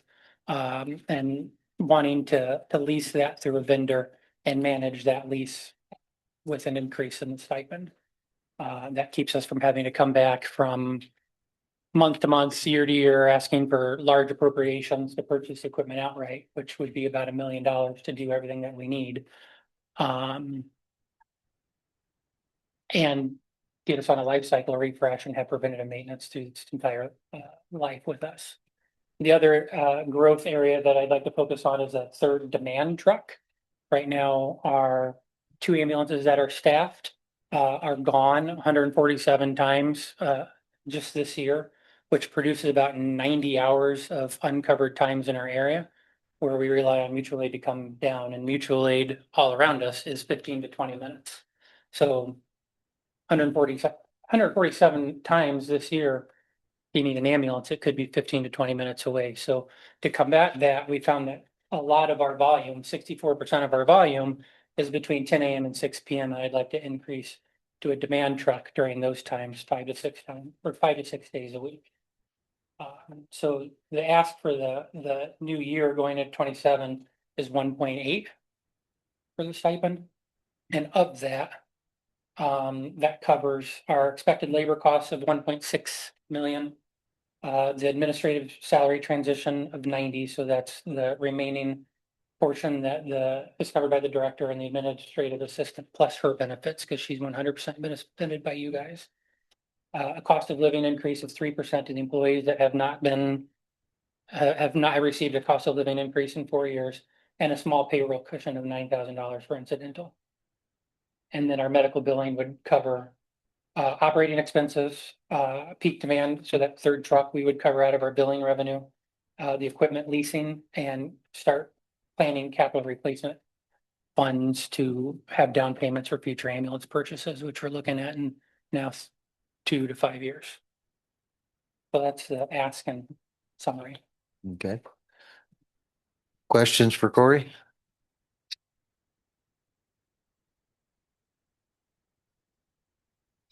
One thing we're going to need to look at, and maybe tomorrow I can get some figures on that, would be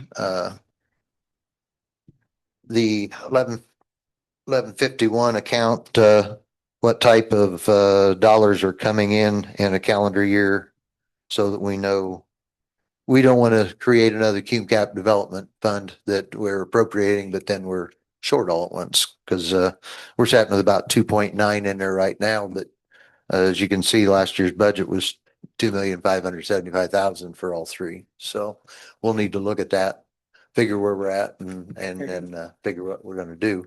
Because the only other one we have is the LIT EMS LIT money, and it's considered a smaller type of fund that comes in and goes out. So Well, we used to have these in the commissioner's budget. It will be, Like the. what we've done in the past is allow the commissioners to, we put it all together and the commissioners have worked on that in the past. So that we will figure out some of that. So Can I see the breakdown of the 1.8 that you're requesting? Maybe we just get a copies of those. Okay. and Okay, thank you. That's, we already have it. Thanks, Cynthia. we got more information we haven't found yet. Just in time. Good timing, huh? Thank Yes, you. Thank you, Corey. Corey, stay safe. Talk and then leave. He's gonna run out on us, yeah. So, hello. Hey, Bob.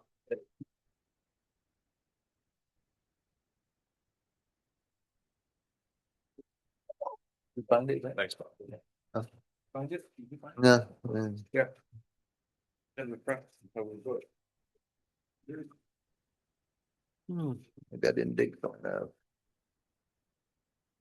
It was towards the bottom of the pile. Man.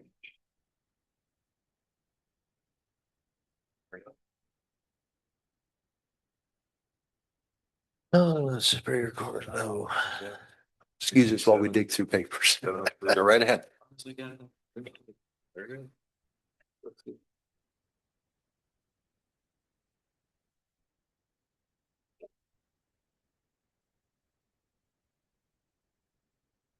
Yep, right there it is. Yeah. We got a lot of papers tonight. I've got a shredder at home that I get these, I get piles and piles and then I start shredding paper as it gets old. Okay. All right, go ahead. Well, Okay, so for our proposed 2027 budget, our stipend last year was 775,000. We are going to be bringing on a remounted ambulance at 140,000. We're looking to purchase one more Lucas device for the 21,230 and two portable ventilators for 31,473. What's the Lucas device? It's what does the heart compressions or the chest compressions when someone's having a heart attack.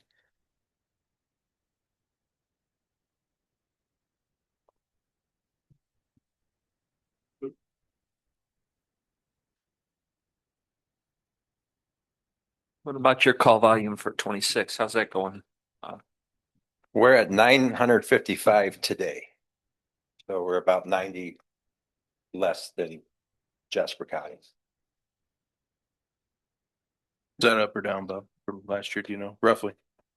That will put us on track for 1,450 to 1,500, which would be not a record, but we are definitely on the increase. I think last year we were 1,440 for the whole year.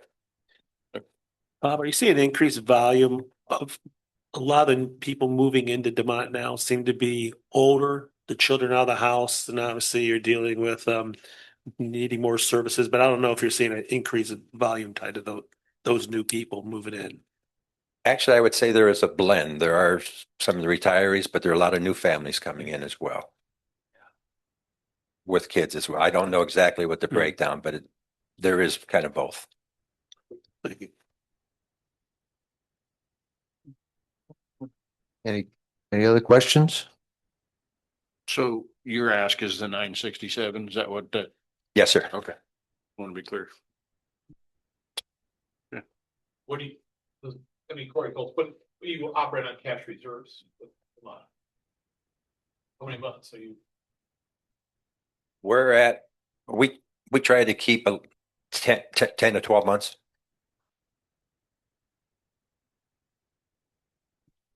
Now looking in probably 2 to 3 years, we're going to need to replace our heart monitors. That's going to be estimated 200 to 250,000. They typically have a 10-year lifespan, and we had purchased ours in 2020.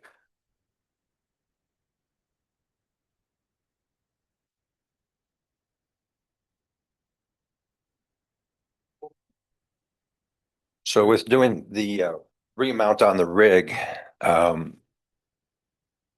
we brought a remount on last year. We'll have another one next year, and then we have a 2022. So that's going to get our rigs pretty much with some real good longevity to it. So you on your remount, you say 140,000? Yes, sir. That's a purchase of the chassis and changing it over and then reworking the box? Correct. And that's really an estimate because I can't really say what it's going to cost to rework the box exactly. And it just depends how well it's taken care of. But our last one we did last year was 133,000. Yeah. Good. Okay. Where's that get done at, Bob? We go through Osage, which is in Missouri. I cannot remember the name of the town, but it's about 6.5 hours. How long did that take to do? Just a month?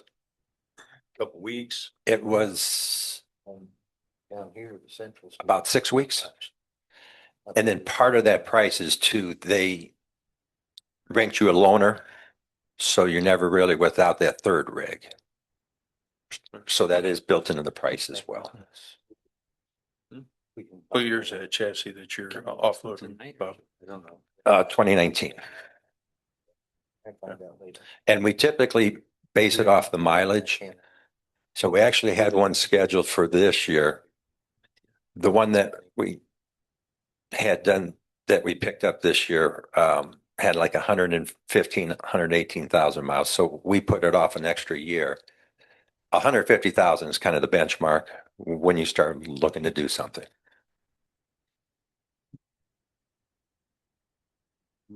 And then all of ours, most everybody in the industry is going back to the gas, and it's worked out very well for us.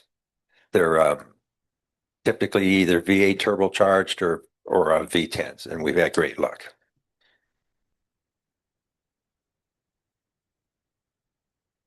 I appreciate all the information. Thanks, Bob. Thanks, Bob. Thank you for your time, gentlemen. Thank you.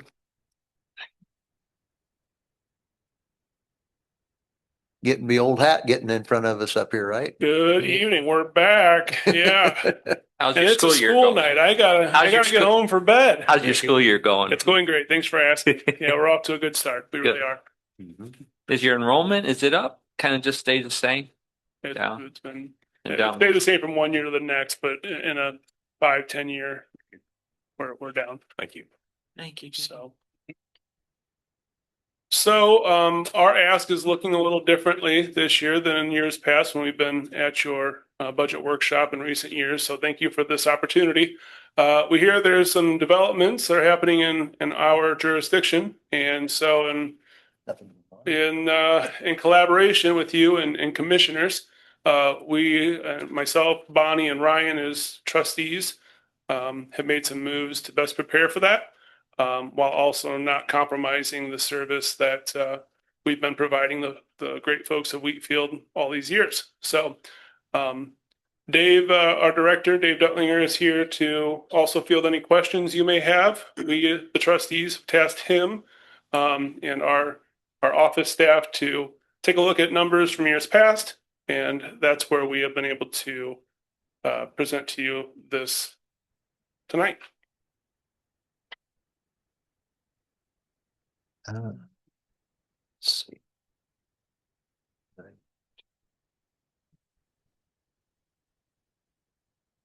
Just curious, the number of calls, you had an idea where you're at on those? Yeah, we're at about 542 calls, I think, year to date, which is about a 10% increase from the previous year. We've been on a steady growth curve for every year I've been involved with Wheatfield EMS going back to 2000. Back then we were at 300 calls a year, and we're going to be well over 900 this year. Call volume is one number to keep in mind. The other number to keep in mind is our transport times. We have no local hospital to go to. Our average call time is running right around 2 hours per call. I mean, so it's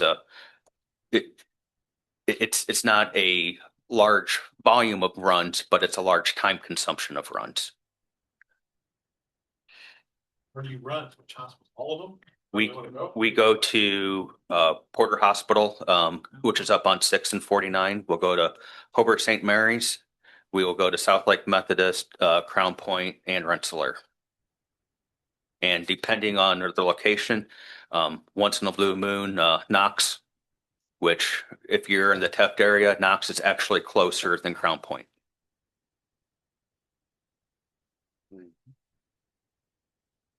What determines the hospital you go to? Just whatever's available, or?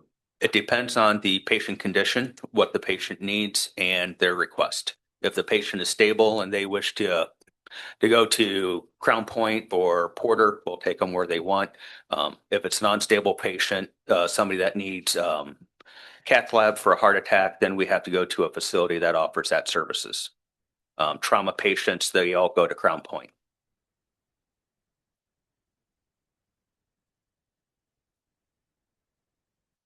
The 245 income, that's billable. Yes, that's going off of a 71% collection rate of what we're able to turn in. And then that is what we get back after from the billing company. That's roughly what we're anticipating for income.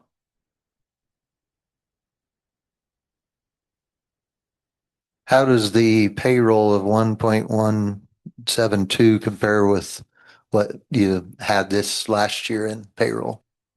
We're comparing apples and cows here because we used to all be part-time. We had no benefits. Sometimes we just, literally, we're two different animals right now. So this payroll of 1.17, that has full-time employees, that has benefits added into it for health insurance, and that also has the staffing for the second truck as well.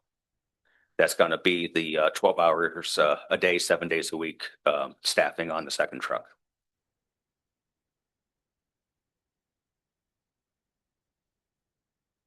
But would some of this 1.172 come out of that EMS money that we got?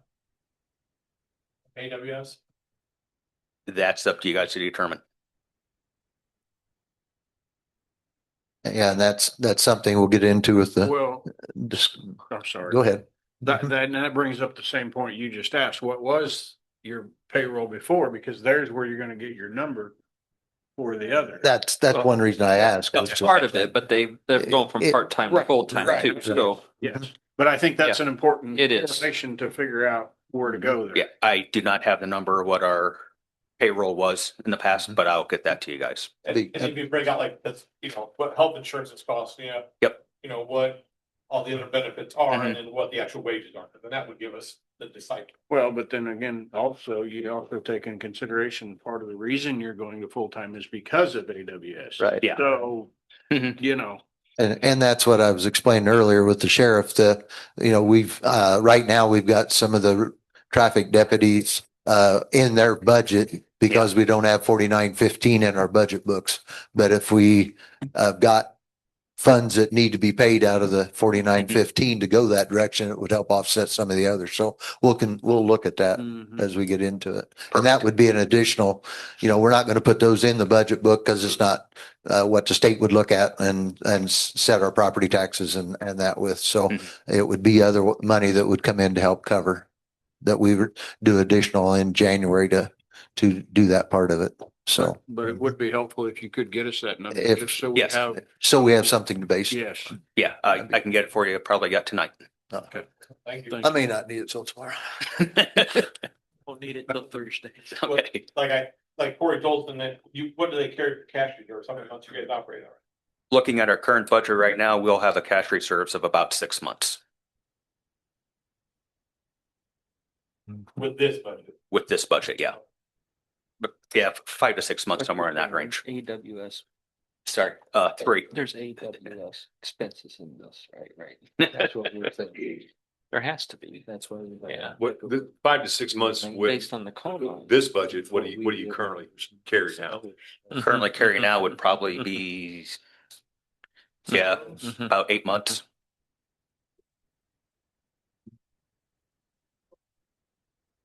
Yeah, as I said earlier, it's going to take a little research on what that 1151 account gets in a year and then figure out where we're going to go and what else we can use to go that direction. So. Mhm.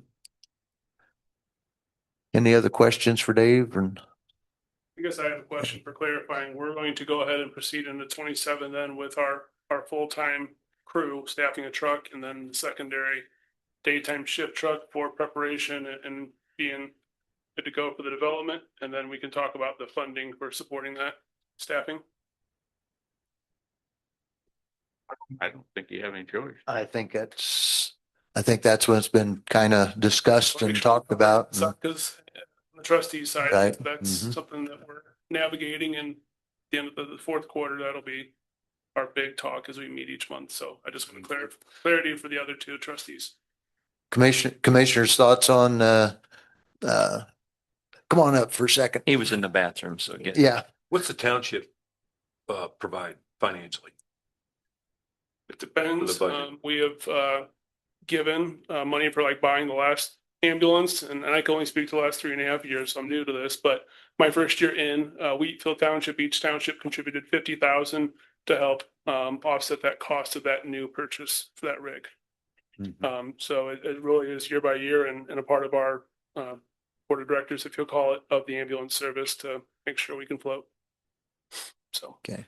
Can you repeat your question for us there? And Craig might have some input. We are, as Wheatfield EMS, we're clear for the 2027 on the operations side to staff one truck 24/7 and a second truck 12-hour shift days for Wheatfield ambulance.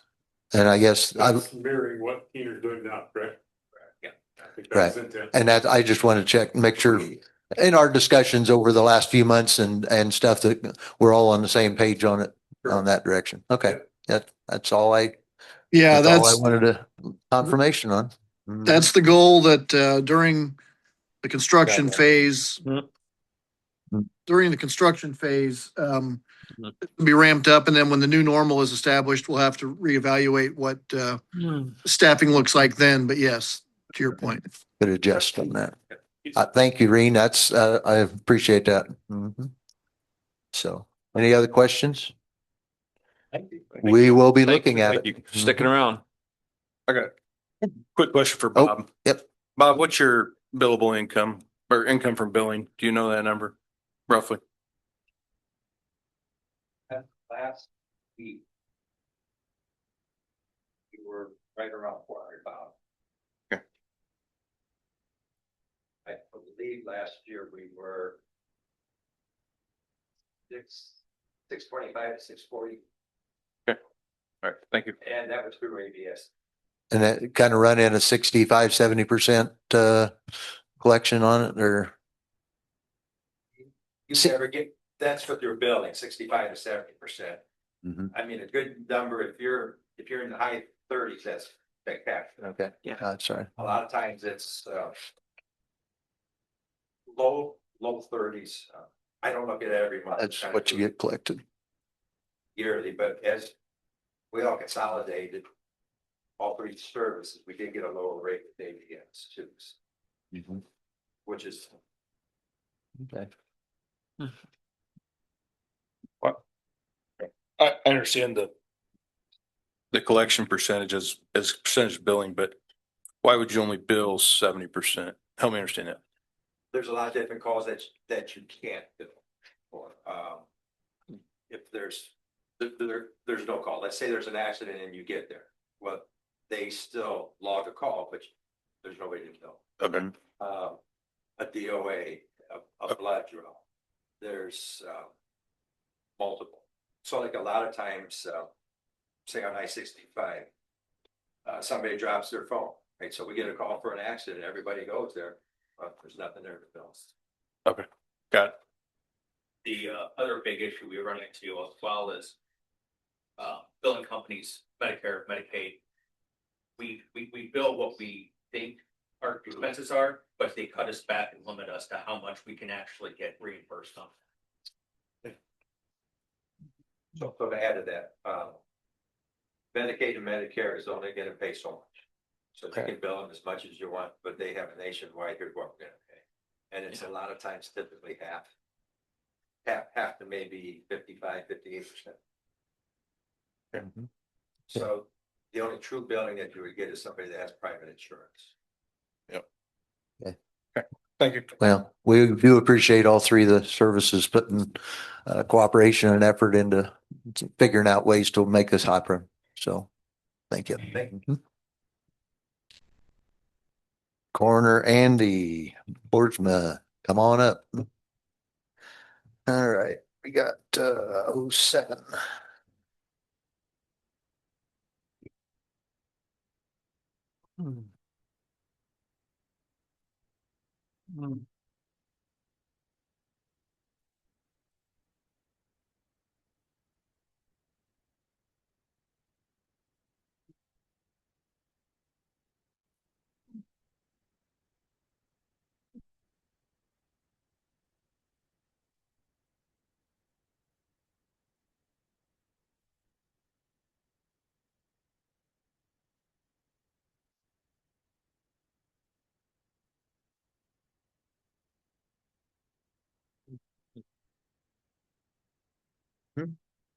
You guys ready? Whenever you're ready.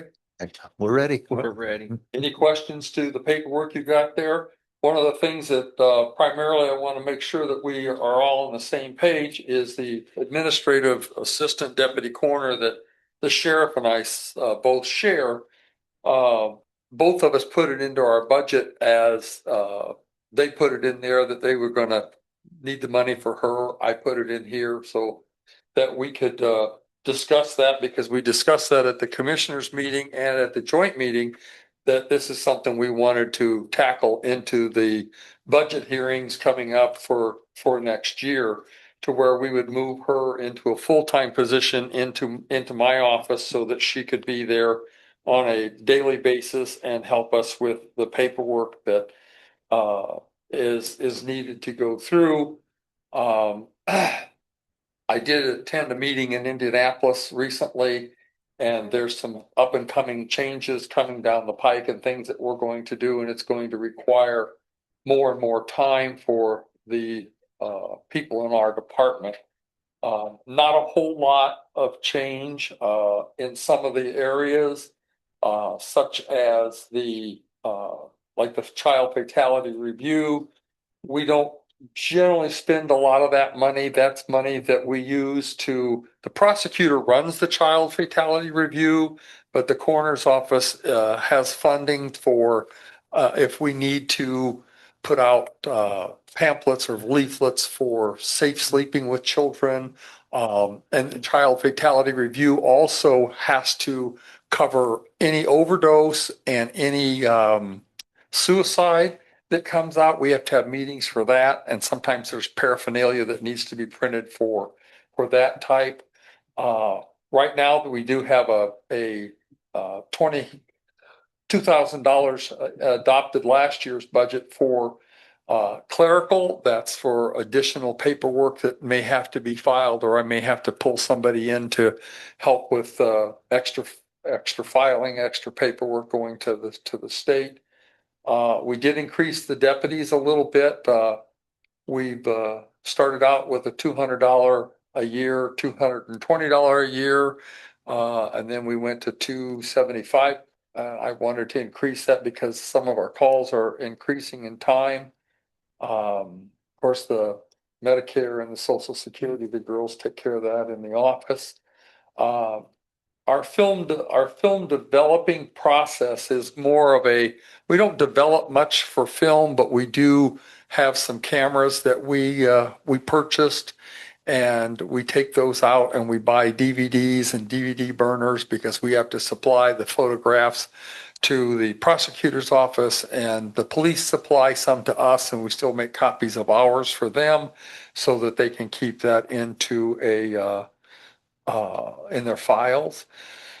Office supplies, I raised that up this year because we ran short of some paper and instead of buying it ourselves, we actually went down to the courthouse and got some from the courthouse because we ran out, and we do a lot of photocopying of reports for pathology, for toxicology and all that stuff that comes to us that we have to print and store in a file.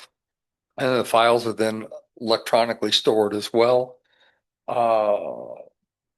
Morgue holding didn't change that. Other services for things that we have to purchase, we take that, like if I have to go to Ace Hardware and buy trash bags, or if we run out of shoes for our shoe covers, we can take that out of that. Face mask, safety glasses if we have to have a pair of goggles.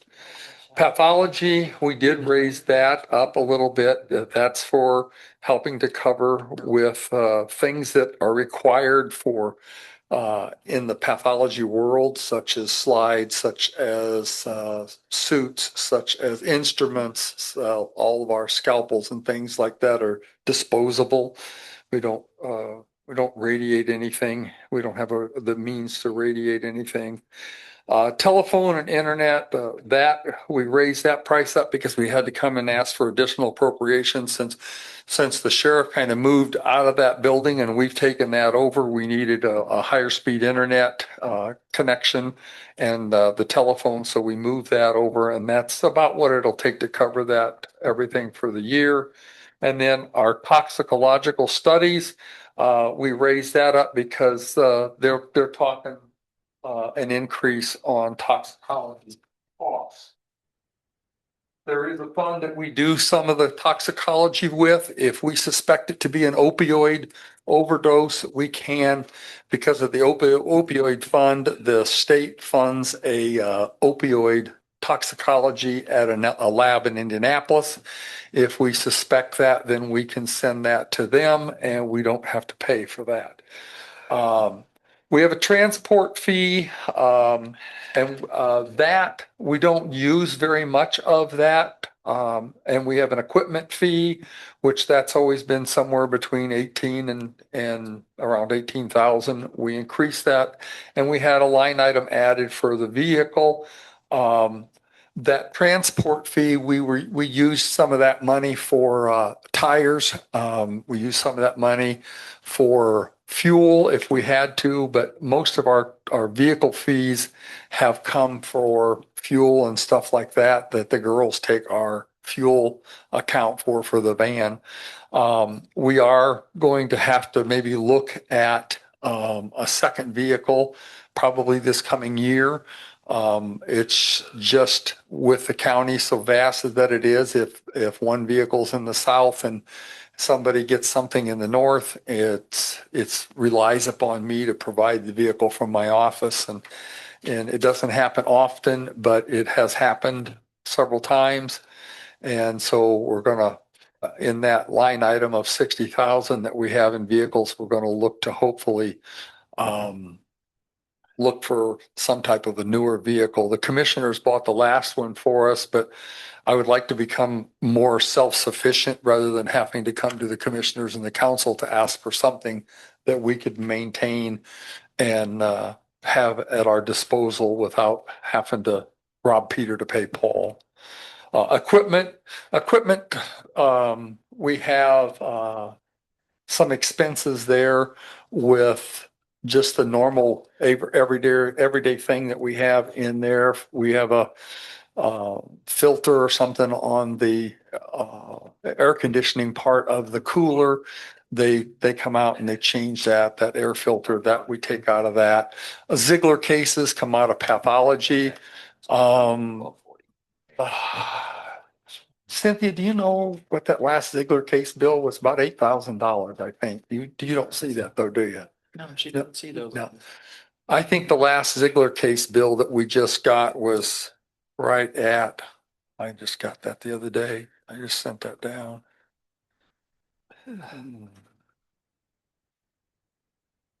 Cause you had to get those bigger ones. Yeah, we had to get 27-inch Ziegler cases. The 22s that we have, we can still use, but they were not conducive to the last two cases that we had.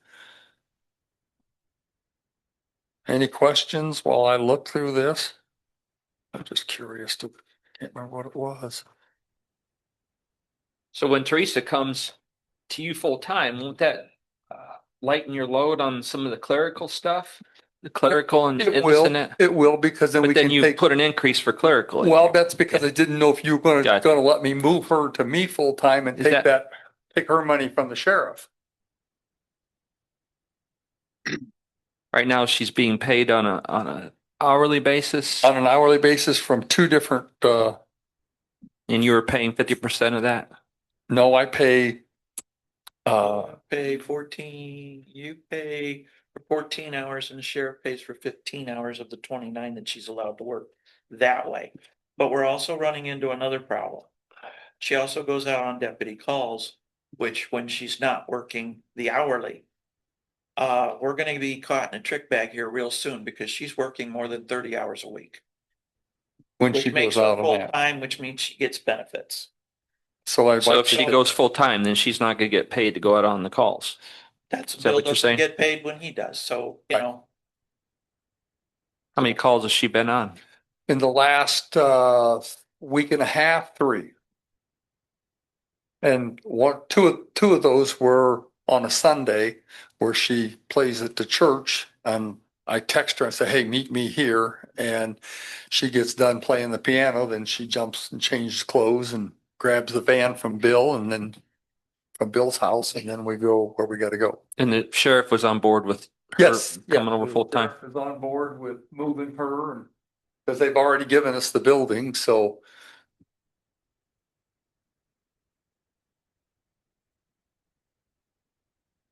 What about this deputies line then? Maybe that's your This part, what? your deputies line, that's your part-time deputies. That's just a figure for the part-time deputies, yeah, in case we have to call somebody out. So that will even change. But you lost most of them because of the workers. Well, they haven't totally pulled their license. They have just went on an inactive list until we can see if we can figure this out. And that's being tried out downstate right now.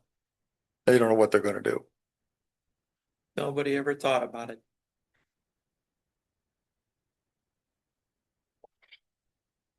That was a great discussion in Indianapolis at the meeting. So you've spent 9,000 out of that deputies line so far. So that would have been money that Teresa would have gotten paid to go on a call. Or Nina would have gotten paid, because I still have Nina yet as a deputy. She hasn't, she works for me. So And that call out fee is how much? 275. So you have part-time deputies going out on most of your calls? No, I have part-time deputies. I have Teresa go out with Bill. Sometimes she's working on her hourly time and we just throw a note in the window. And sometimes she has to go out after she's gone home. And then, yeah, I generally send 2 people out. It's not so much at the scene that you need a lot of help, because you can get firemen and you can get the police to help you exit the building. It's coming back and disrobing the individual and measuring the tattoos and the piercings and rolling the body from side to side, that you need that second person if I'm not around. And sometimes I'm around, I go with them. How much do you think that'll cut down if Teresa goes full-time on your part-time deputies? Well, I would say that for certain, there's probably 9,000 of it right there.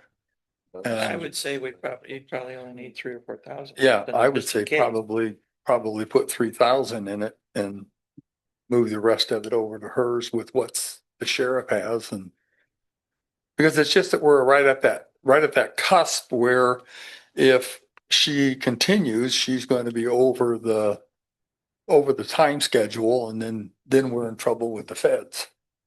Right. Yeah, I think we have to make sure at this moment she's not working over that 29. Right. So. And I can't right now, when she works for me, I can't very well say, hey, you worked over your 29 hours and the next day she's supposed to help the sheriff work for him. I can't ask her to stay home when he's expecting somebody to be there to hand out paperwork. And so I think that would be we've decided that would probably be the best idea, is to proctor that up a little bit. And we'd be able to reduce that expenditure on that side. And we would probably reduce that 3,000 in clerical down to a few hundred, just in case we did have to pull somebody in for that.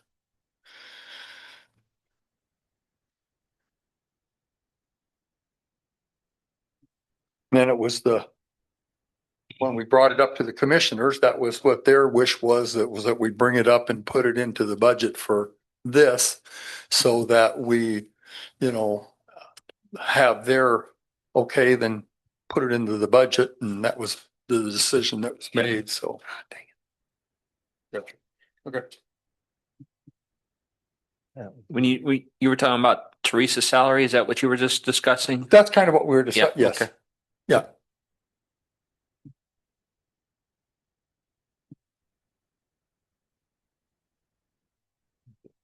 Anything else? Anything else, Randy? Okay, guys. Thank you. Next. Thanks a lot. Auditor, Van. Me. Okay, I gave you a letter. Mm-hmm. Promise me you'll read it and we'll make this short and sweet. I already read it. I read it Okay? already, and I'll read Okay. it again. Because what's in there is what I've been learning in the last year, going to conferences and other things. The auditor's office is going to be doing a lot of evolving very quickly. And so I really need you to take it for what it's worth. As far as my budget goes, it's pretty self-explanatory. I'm beginning to believe I really need another 8th deputy. Where I'm going to put them, I have no clue if you've been in my office. But anyway, that would be something that Gary always likes to cut anyway.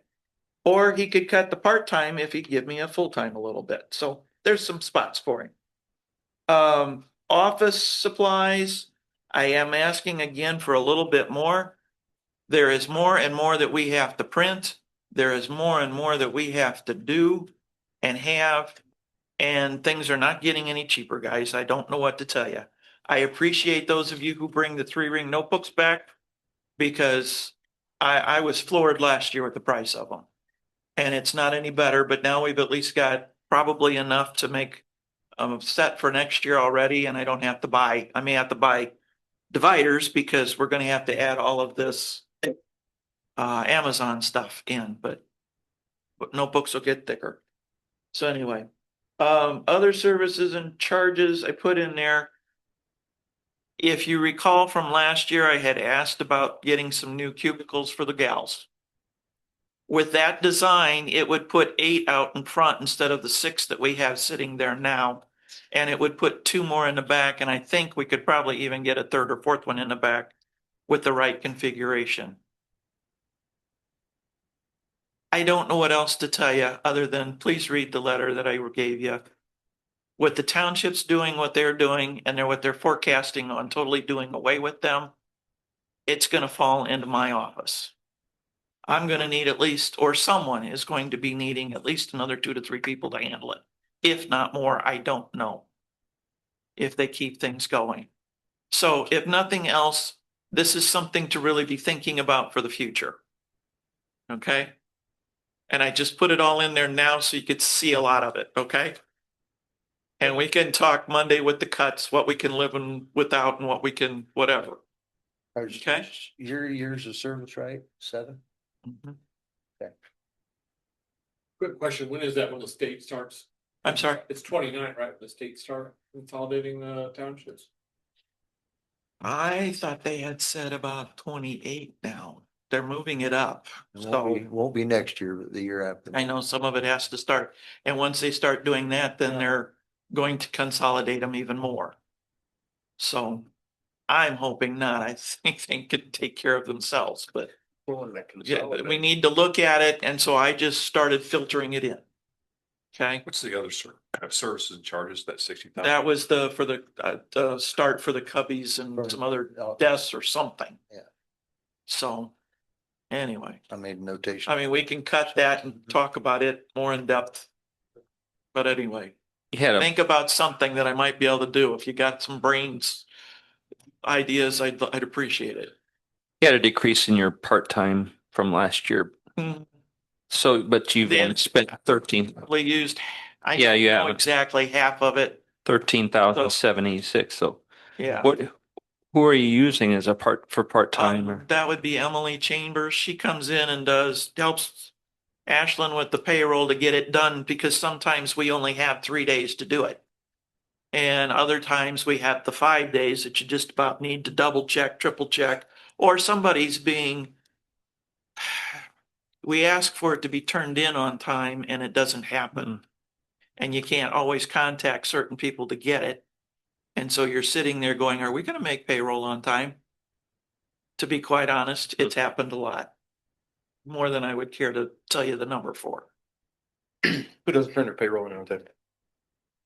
Doesn't turn their payroll in on time. The worst one is the public defenders. And we start, day 3 maybe? Contacting a few of them who are notorious for this we need this, reminder, They'll get it there the next time. something nicely, but It's usually not turned in until 20:30 last, so I absolutely need it. I agree with you, gentlemen. Then those people get on the case of who are supposed to do it.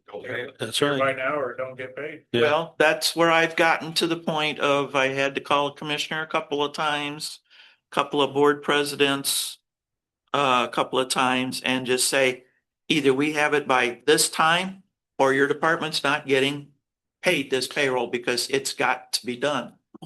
I'm Here's not why gonna they're hold not. up the whole counties just because of them. Because that's the new office downstairs, right? To be taking care of Yes. it. Yes. So, I mean, So, but what would be hard about it anyway? Aren't they salary? Yeah, their salary. So it's just a matter of turning in their timesheets, printing out the big voucher, signing the thing and getting it to us, whether we email it or whatever.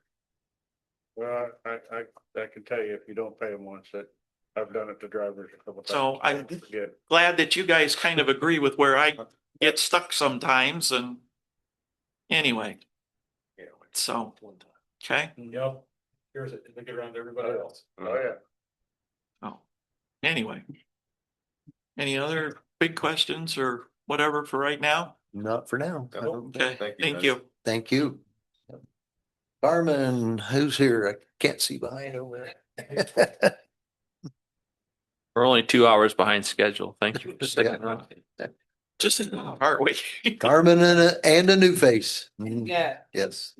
Oh. Brought with me tonight, the new regional operations leader, Julie Jones. thank you. I had a chance to meet some of you. It's nice to see you. Thank you. I'm coordinating services for Purdue Extension in Jasper, Newton, Lake, and White counties. So I hope to see a lot of you. Lots to go. Kind of an odd geographic Thank you. configuration, isn't it? Bet. Well, it's hard to divide up the state, I guess. We're also part of our new Northwest region falls into the border of LaPorte, Clark, Alaska too. Those are the 4 counties.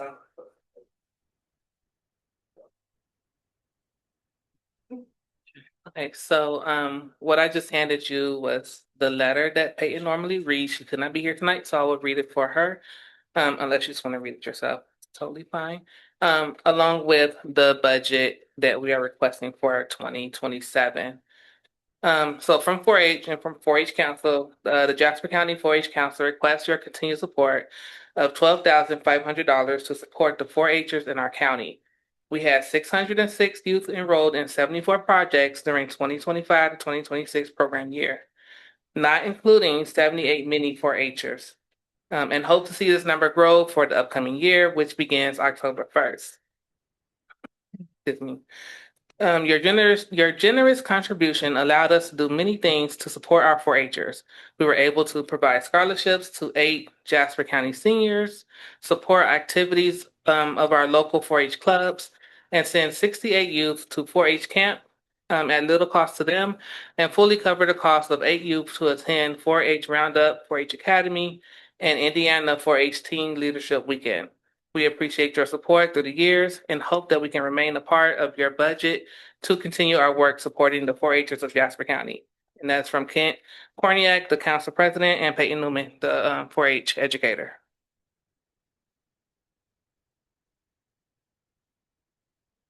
Looking at our budget, you'll notice that there are quite a few decreases and non-increases. The only increase that I see that I requested was for the office staff, a 3% increase in their salary, and our contractual services, which is we're asking $140,000 for the year.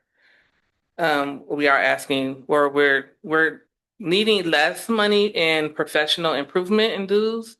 So a 66.7% decrease. So we're only needing $1,000, and that's really just to kind of keep money in that account for Kelly and Crystal. In case there's something that they may want to do for professional development or like a clothing allowance or anything like that. Office supplies, we're just requesting to stay the same at $4,500. Same with our postage, stay the same at $500. Travel, we're also going to decrease to $1,000. And again, that's just to make sure we have money for Kelly and Crystal when they have meetings that they need to go to on behalf of Purdue or for during fair. Because during fair, they actually drive back and forth quite a bit. Okay, no increase for the maintenance and repair of our seated funds. We're just asking for the same $2,000. And then our computer lease, we're actually asking for a decrease and only requesting the $2,200. And that's just to keep Kelly and Crystal with, money for their computers. The reason for these changes, Purdue is actually shifting. And so a lot of these services will now be in the contractual agreement amount. So hopefully that all makes sense. Do you guys have any questions for me? Okay, so we've got the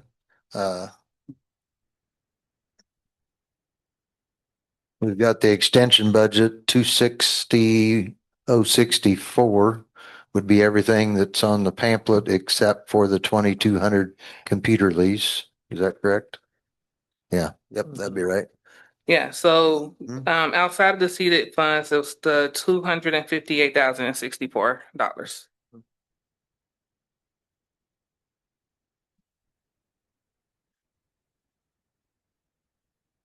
And so with that seated, that's the maintenance and repair and the computer lease for a total of $4,200. That's out of 1112. Where's that at? It's down. Hmm? Down. There.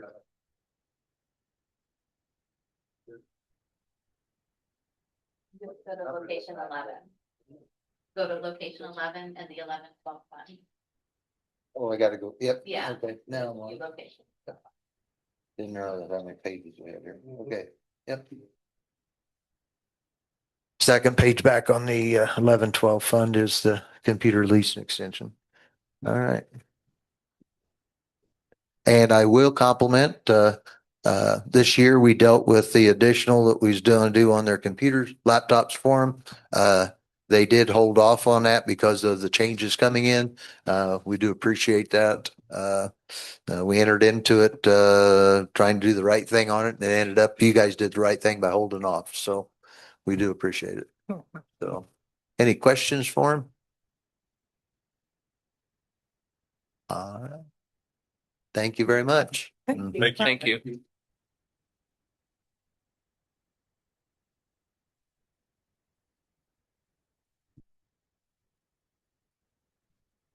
Okay, Karen Wilson, EMA Director. 361. Are you worn down yet? We're getting, well, we'll have to regroup by tomorrow. Yeah. Okay, Sheriff's gonna wear us down here in about 5 minutes. I'm just getting you set up for him. That's okay. Okay, on the EMA budget, Everything remains the same as previously, with the exception of the salary request. I did a few weeks ago reach out to each of you and gave you a packet of information, which I feel justifies my request for the pay increase. In January, I will have also 22 years of longevity.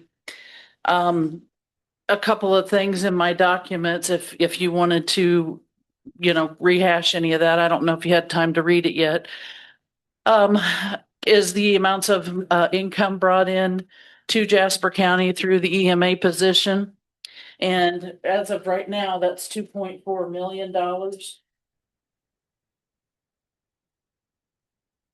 Also, another item was the PIM certification, which is continuing education that is required for this position. And I outlined all of that in my document that I sent you and gave you all the courses and the justification for that. Those courses were held at Atterbury and Grissom. Now a lot of them are online. And in completing all those courses, that improving that yearly to the state, IDHS, allows for 50% reimbursement of my salary. So in all these years, I've been able to obtain that for Jasper County, which I'm pretty proud of because there's other counties that haven't achieved that.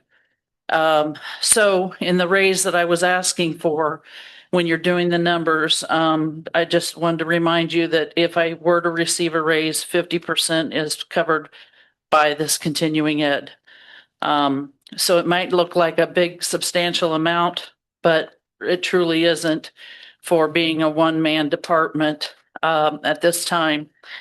I also included in the documentation salary comparisons for the other 4 counties in our district, which is Lake Porter, LaPorte, Newton, and Jasper.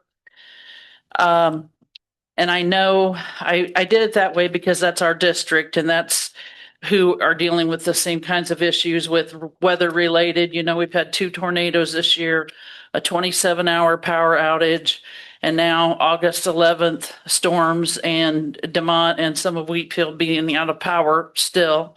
NIPSCO has been very generous in the work they're doing, even though, in Gary, they've been shot at. They're in constant communication with us and everything. I've reached out to several people in DeMont. We haven't had any takers for any services at this time. Most of those people are on generators or staying with family and friends and things like that. So right now we don't have a real issue with people in DeMont asking for additional help. So in the packet of information I gave you, I included those salaries of the other counties, like I said, and then and you can see all those other counties are 2 to 7 people deep in the EMA function. And you can see some of their admin in comparison with me. Also, I then went a little step further and went to Gateway and looked up the salaries of EMA positions in White County.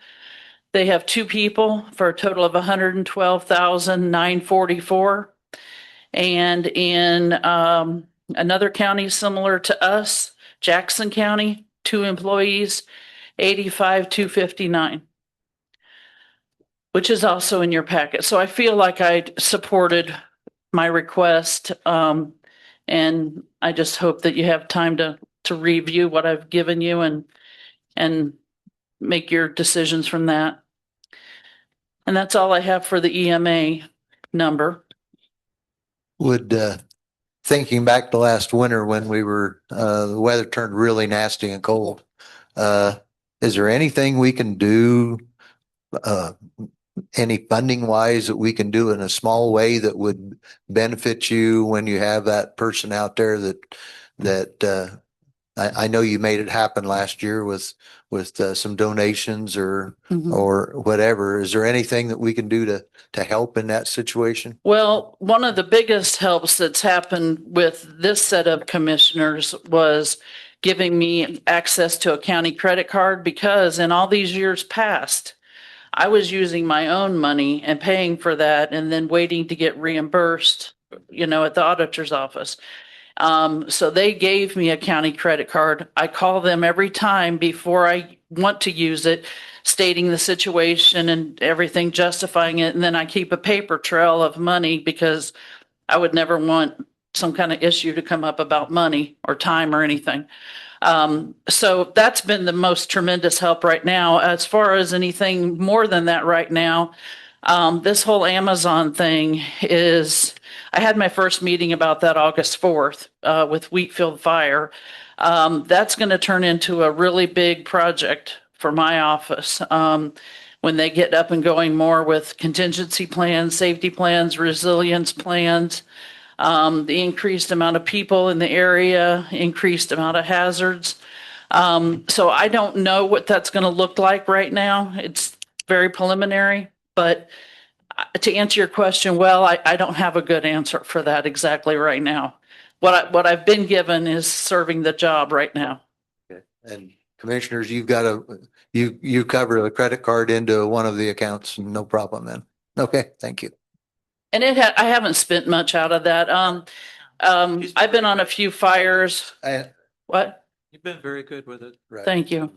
I've been on a few fire calls where people need, they leave their house, everything's burned up, I'm sitting there on the humane side with them, whether I'm going to get food for them or food for the firemen or setting them up with the Red Cross to get a hotel for the night.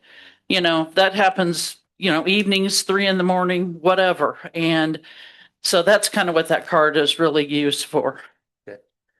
But I'm really conscientious about money. So, yeah, I don't think there'd be a problem there. Okay. But if something comes up, I sure will let you know. I don't have any problem speaking up about that. And her other two is 1152, the LEPC, and the 4104 warning sirens. Yeah, the LEPC, everything on the budget remains the same. We're within our means on that. Right. And the siren budget, you had said previously a few years ago only to come and ask when I needed additional appropriation. Right now, we don't. There's roughly about $11,000 in there. We have a couple of claims outstanding for some work they just did. But that's not going to be, anywhere near using that all amount of money. I think we got 2,500 is plugged in for next year on that one, right? Yeah. Okay, for the sirens, I didn't know you were doing that. Oh, no, we don't. We did not plug anything in that. 4101. We did not. There's nothing plugged in there. Sorry Okay, about that. yeah, okay, I didn't Looking at think there was, 25. but yeah, I mean, if we come to that, It's about 11,000 some dollars. I believe so, yeah. Yep. Yeah, but I don't have the 2 latest bills yet Okay. from the vendor. But 11,000 is what's there right this minute. So the bills that's out there would be under this year and Yeah. you still got 2,200 there. I think we're good. Okay. If it comes up, I'll come back, but I think we're good. Okay. You don't anticipate some small amounts like this year? Well, we just had some work done on them and we only have the work done as need be when they get the information back in 911 that there's an issue. Right. And those 2 bills I don't have yet, but right now I think the amount of money that's in there should cover us the rest of the year. But if it weren't, I would come back and let you know. Okay. But I guess the point I'm getting to for next year, are you going to have a couple small things happen that you would? Well, I be don't better think off we putting in? really know. That's why I didn't really ask for more money put towards this. I'm just trying to figure out a way we wouldn't have to do an additional to cover $1,000 or something on there. I don't know. Am I looking at it right? They could put something in there. If we plug 2,500 in there, That'd be wonderful. Make Yeah. you happy there. So That'd be wonderful. And these sirens that. do date back to 08 and 09. Right. They've been maintained and Kevin Moore's done a great job with them and Ryan King with getting the messages in 911, but they are getting old. The other thing is Amazon too. may end up having to do sirens out there as well. And if that were to happen, yeah, they would have to purchase them, but we'd tie them in with 911 too. So. But did you have any questions about the packet of information I gave you or any of my supporting documentation about anything? No. No? Okay. Good. Okay. Appreciate it. Thank you, Karen. Thank you, Karen. Thank you. It's time to go. It's Too late. We gotta take a break. Yeah. I make a motion that we continue till tomorrow. Come on up, Continuation. That's for that. Look at that list of budgets. Brandon comes wearing his bulletproof vest. Yeah. Not that bad, I'm Brandon. gonna use him as a shield. So he's gonna hand out some cheat sheets for you. What's changing? I'm gonna let Brandon. Here's the person present that makes budget this everything year. work right So, here. Look at, she always does it with a smile on her face too. Brandon will be presenting and I'll be sitting up here. We got our full contingent here. So You didn't retire yet, Pat. I'm not retired, but he's got to get in the saddle. So Thank you. and he's eager to do it. I said, hey, all these guys are great people, but we do appreciate working with the council. Appreciate the commissioners. Oh, man. You guys have been great to work early with. this. So. Was it your farewell speech tonight or something? Well, no, but I tell you, we're an example to other counties. I can tell you that. So for sure. So, but we're gonna let Brandon take over, and I'm gonna sit here and watch. I'm a little chilly. I'm cold. That's because you're sitting where I I'm, used to sit. I'm, It's I'm here cold. shivering. I'm good. You know what's warm up, going- Well, you're probably close, but you've been sitting there conditioning office all night. That's true. That's true. Temperature's dropped a little bit. I think it's. Yeah, I'm very sensitive, Scott. You think it's cold in here? You It too? has cooled off a little. So here, I started shivering. I know. Gonna spit wide, Daddy. It's keeping us awake though. You'd spit wide, Daddy. Jake's. It gives me a chance to figure things out. All right, let's get rolling. You guys want to start with the budget request or the payroll? You look at the two cheat sheets. 005. Yeah, that's the sheriff's budget 05.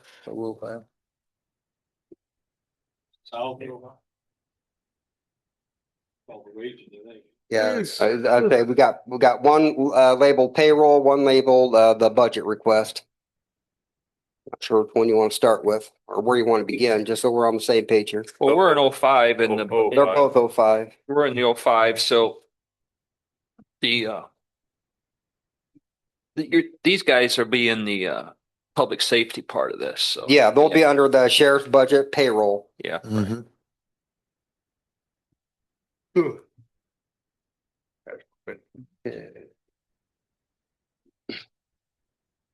So the payroll. We'll start with the first line with the merit board then.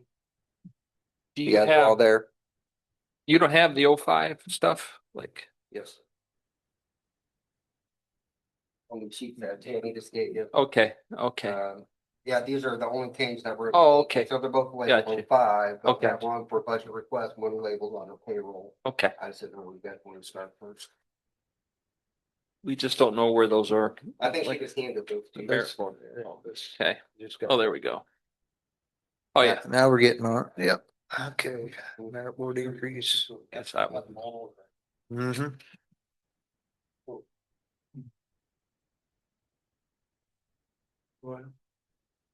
Are we at payroll or are we at the? We're at the budget request. All right. Yeah. We'll start with the merit board. So we're gonna do an increase from 4,500 to 5,000. That's a $500 increase. It's gonna take each meeting, though, instead of getting paid $81.50, the merit board members will get $90 per meeting. Garage and motor, there's an increase from 260,000 up to 280,000. That's a $20,000 increase. Right now we average about 21,000 per month. We have about 107,000 remaining in that line item. And this is going to be due to the increase of our, we had to increase our fleet by 3 vehicles due to the data center. So we're anticipating having to have more garage and motor bills.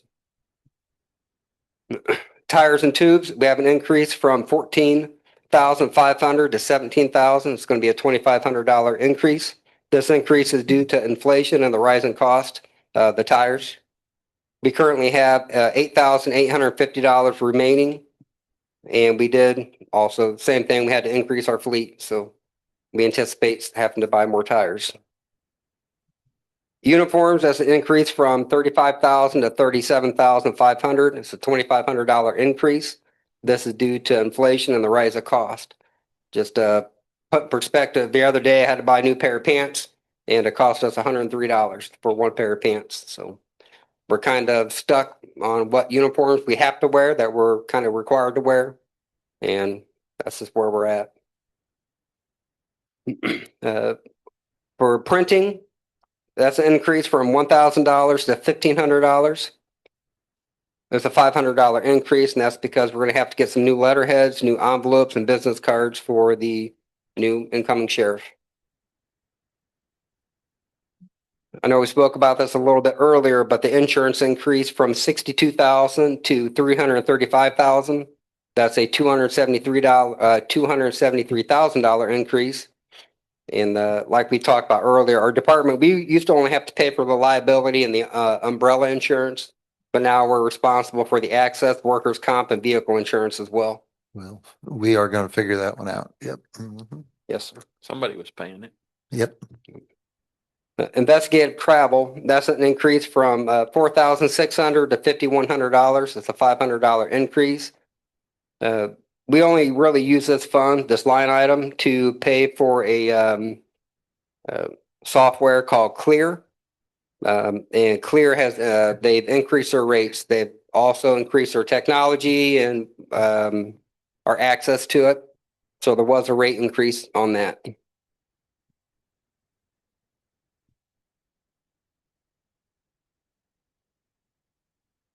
Court security equipment.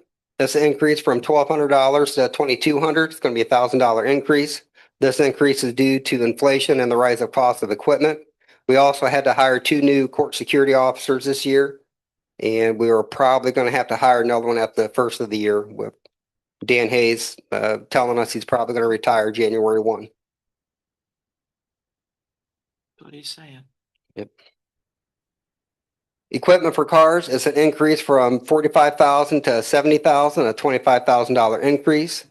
And that's going to because we're going to we're going to be asking for to purchase 4 new squad cars this year rather than the 3 that we typically get for each new year. I could go into that now if you want. Here in a couple more lines, I'll address that a little bit further.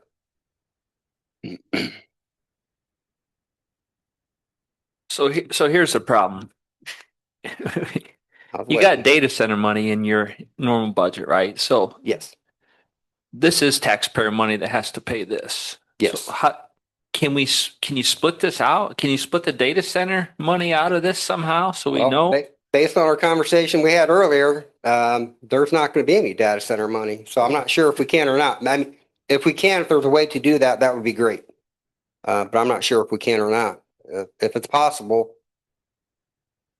I mean, you guys understand what I'm saying? Like, if we got increases going into our normal budget for the data center, then that's taxpayer money that's going to have to pay that, unless we do something to alleviate that. So we have to move money into there somehow from that data center money to this. Sure.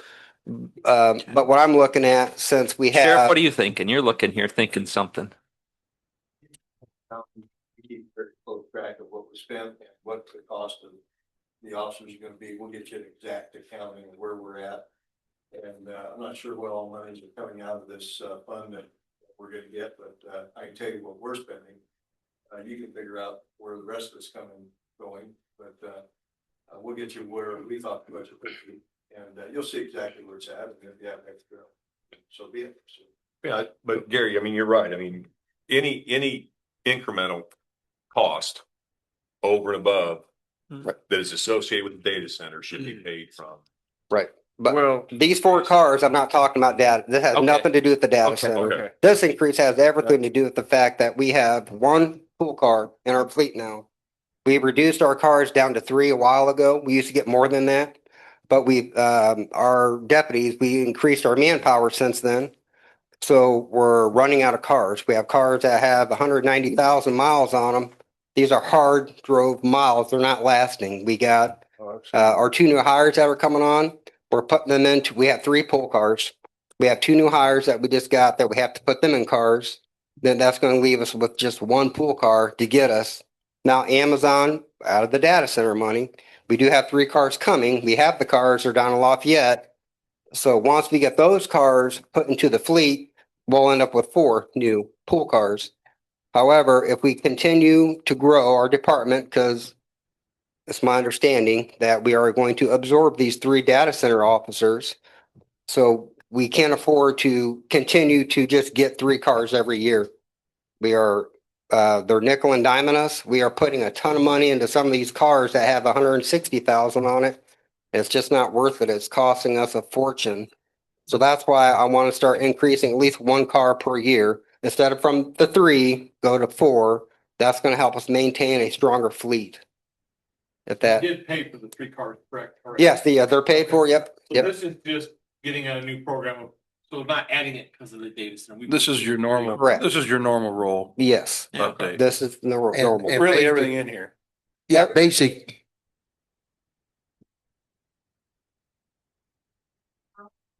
The action ever did, I think we might have increased the budget last year about 5,000. So we would like to have more, we would like to add this one guy additional and all of that. I mean, So none of this is really from the, you did mention the data center up here at Garage and Motor. That's what kind of. But yeah, because But none of this really is. Right. we are, Okay, good, good. and we did increase the fleet due to the data center, Good. but I'm not sure if we accounted for that with these data center funds. Especially since that money seems to be dwindling from that account rapidly. So I'm not sure if that's So- the reason.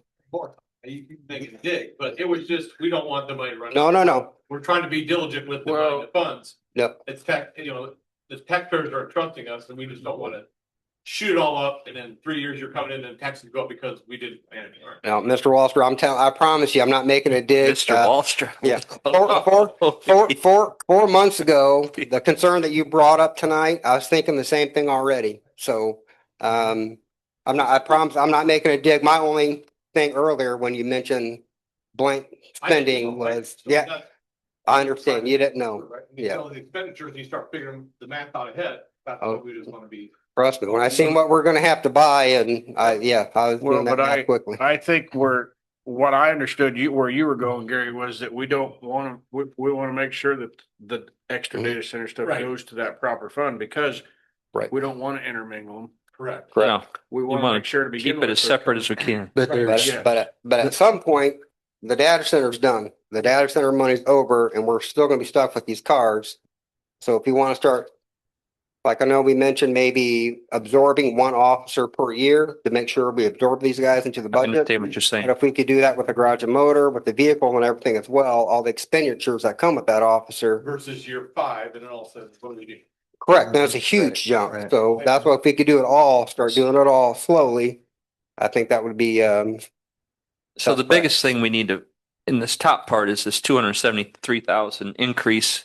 We need to find out where that was being paid Well, prior to you guys paying it. Where we need to work on Right. that one out of the Yeah. court, out of the. find everything out. else doesn't look too bad here, really. No. Okay. And then Tammy's she's probably got the budget decreases in here somewhere. Is that missing? Go ahead. I got a question though. Yeah. That I should know this, but Yes, I mean, you guys have stepped up enforcement up there. we have. I've seen tickets. So where does the revenue from that traffic enforcement go? Well, if there's citations, to be honest with you, I think our sheriff's department might get $7 from each ticket that we would write. A lot of it goes into the prosecutor's fund or the state, actually, in the court to take it. For what comes in, it's nothing compared to what they charge. So really, I thought the county that wrote the ticket got most of that money.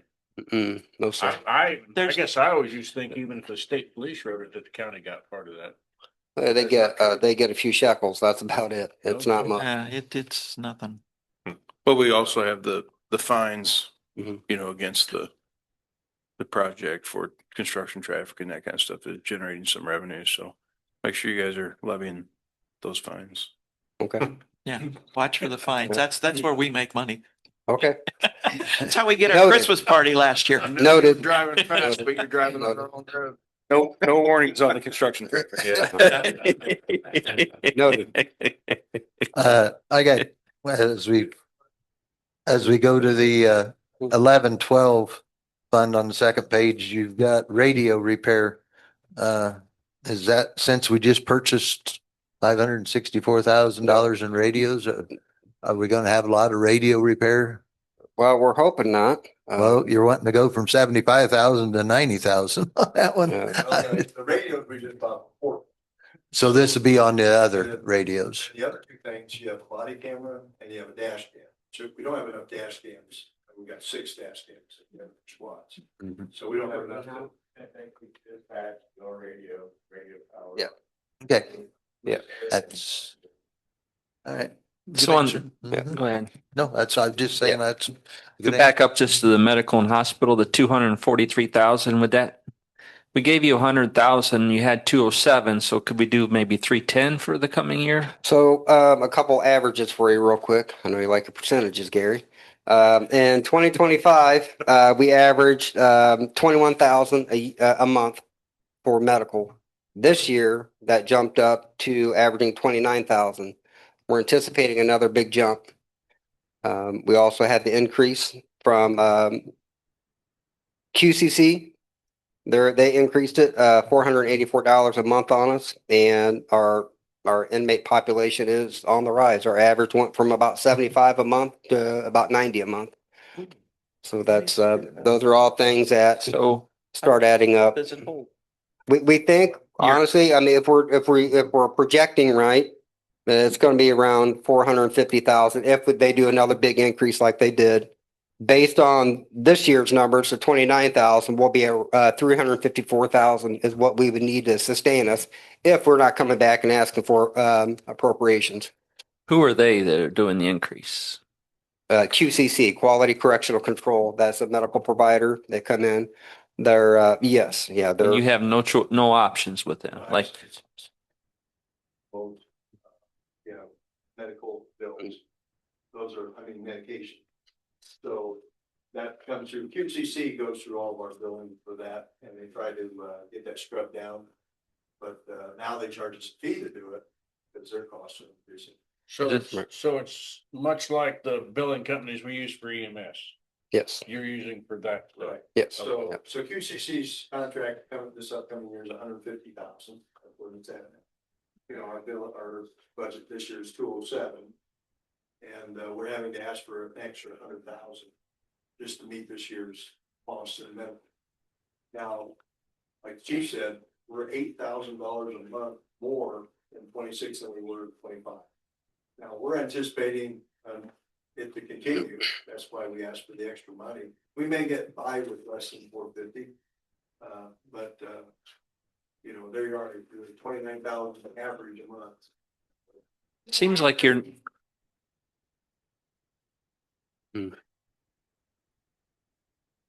What do you think in a month for 27? What does it come out to? So if it's projecting the same as it is now, we're going to be looking at about 37,000, 36 to 37 a month. Jeez. That's a 70% increase in 2 years. Pretty big. So are your jail numbers, they've been kind of lower through most of this, up until now. It seems like they're increasing a little bit, right? yeah, what, nine or so DOC correctional inmates that have with us. And like you said earlier, DOC is a little bit behind getting these folks out of our we're actually at 81. If they take the 9, we'd be at they're 86 tonight. 86. Yeah. Correct. Does DOC pay their medical on those people or not? 81 this morning. So that's good. So Does DOC pay the medical while they're here? the right. inmates? Does DOC pay the inmates medical while they're here? We take care of them. We do get we do get money from them. It's, That's what I was at. I think they up to 41 or something a day. But that's. It's roughly 65 to 70 a day. To maintain inmates, so. DOC gives us 41 or 42. So they're not reimbursing us for medical on those people. No. It's just a standard rate. That's all you get. We still have. So this one, every other county seeing. Oh, yeah. I mean, you take like Lake County, what are they? Some counties are way, I mean, they're overcrowded because of it. And we've been, we're handling it. And like I said, we're at 86 right now. I mean, we have 9 extra 1,000 feet, then we get a little bit of money for that, but still it's not enough to cover that. So. Swing back on feet. Yeah. Believe me, there's some. We need to find out for sure the cones are the. Yeah. But we don't know, I mean, we don't know if it's gonna increase another 8 next Yeah, year. this, he's got this listed on some of this, but.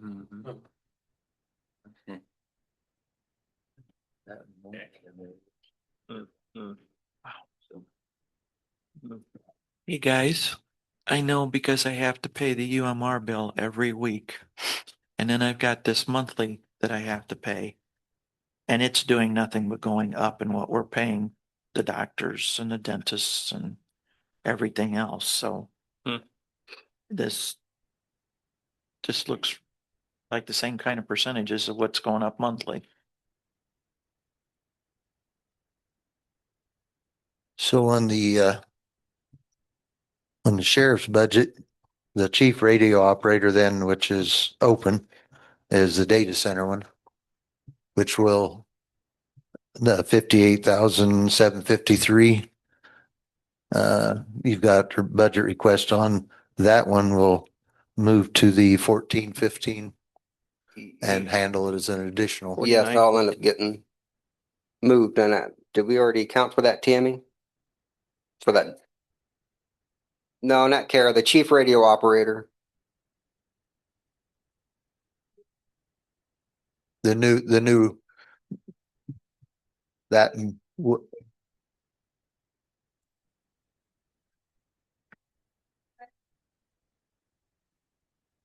what's that? I could hear. 12290. Yeah. That one. Yes. That. Right, and that'll be the 1415. 4915, yes. So do we have the traffic officers listed in here too then? Yes, I have them on the sheet. And on the cheat sheet here. Okay. That'd be under 1170 public safety.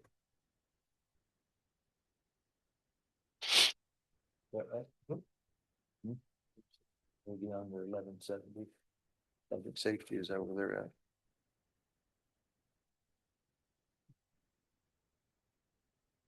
All your data center stuff is on the second page of the budget. You don't have any time once we get some of that information on our regular budget sheet, because we didn't have anyone for y'all. Let me see.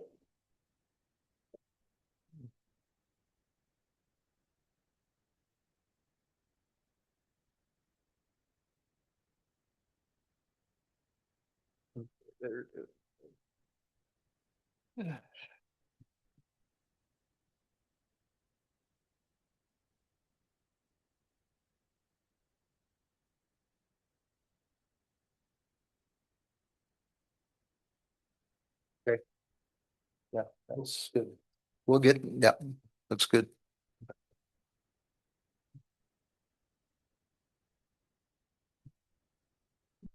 The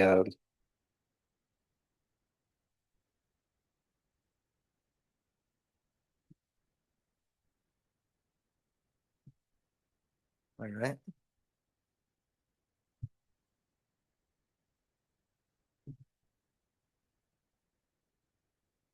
are we ready for payroll? Need to talk about that some, do we? Gary, you want to put any input on payroll? Where we at? That's, yeah, we're okay on that. I mean, just what we talked about when we met with them. That's what I'm Yeah, wondering. only difference, if you'll look, the paper that you guys picked up from me, before I had classifications for the deputies.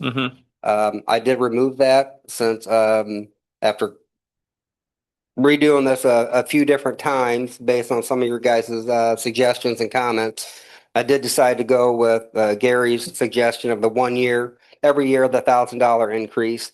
So at that point, the officer classification kind of seemed a little bit convoluted, a little bit too difficult to classify them so much. So I just removed the classification. They don't necessarily need it. I think the important thing would be like the entry officer making 68,000. That's a brand new officer, no academy, no training. And we just hired 2 of those. So, I mean, they would be starting at 68. But other than that, if once you get your training, your first year under your belt, you go up to 70. Then for the next 10 years, well, for your first 10 years, every year you get $1,000 increase on a pay matrix, topping out at 80,000. For a guy that's been here 10 years, he's at 80,000. That's where he tops out in the matrix. The only raise he'd get after that would be whatever the county gives.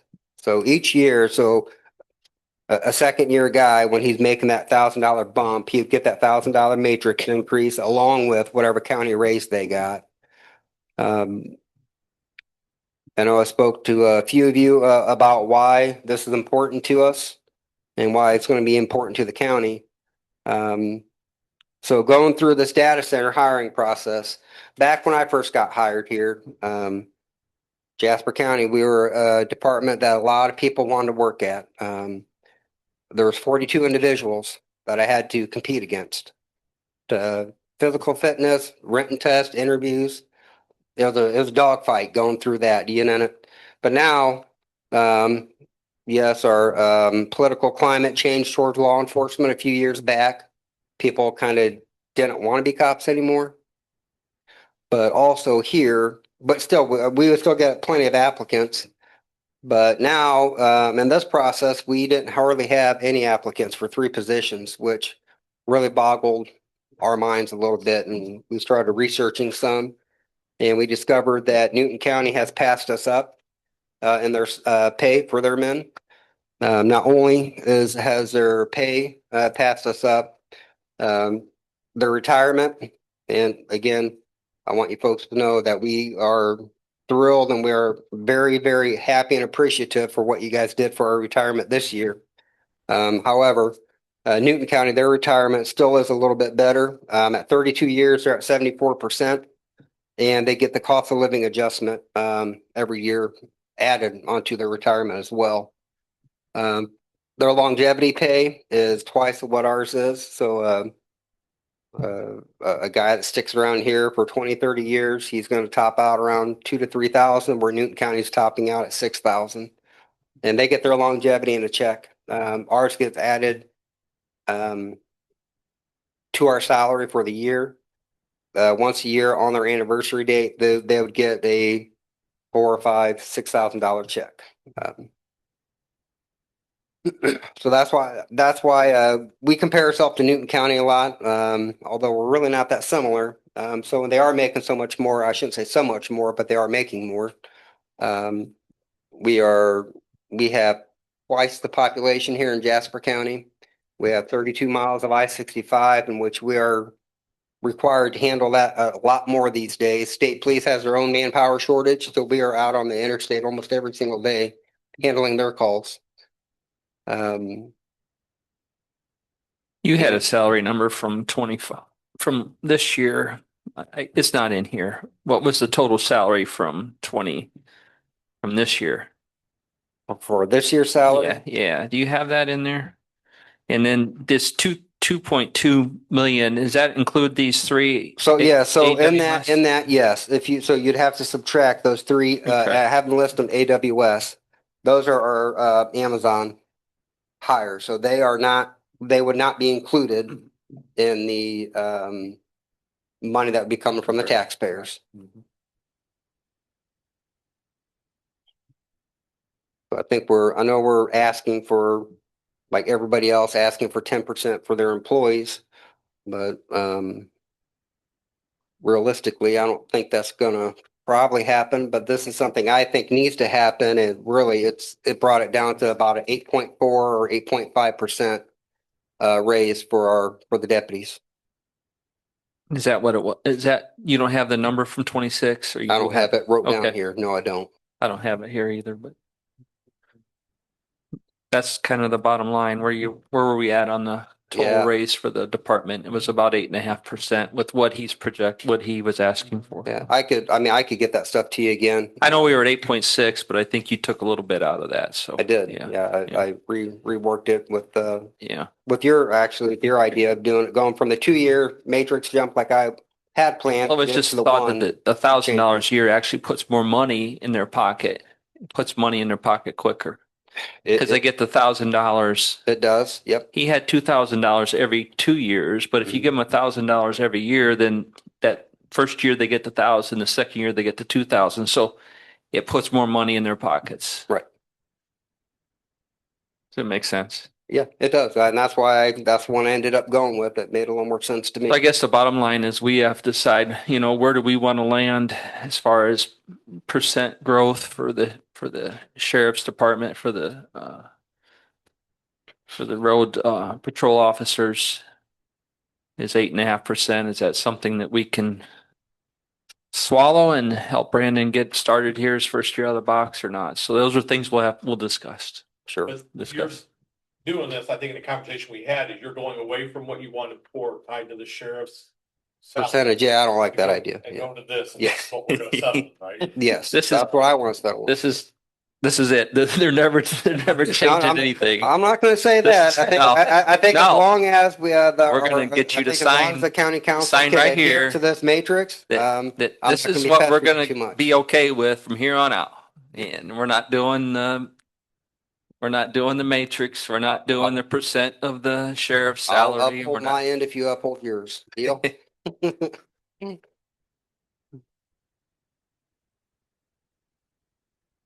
Well, I guess what else do we have questions about? Administrative assistant.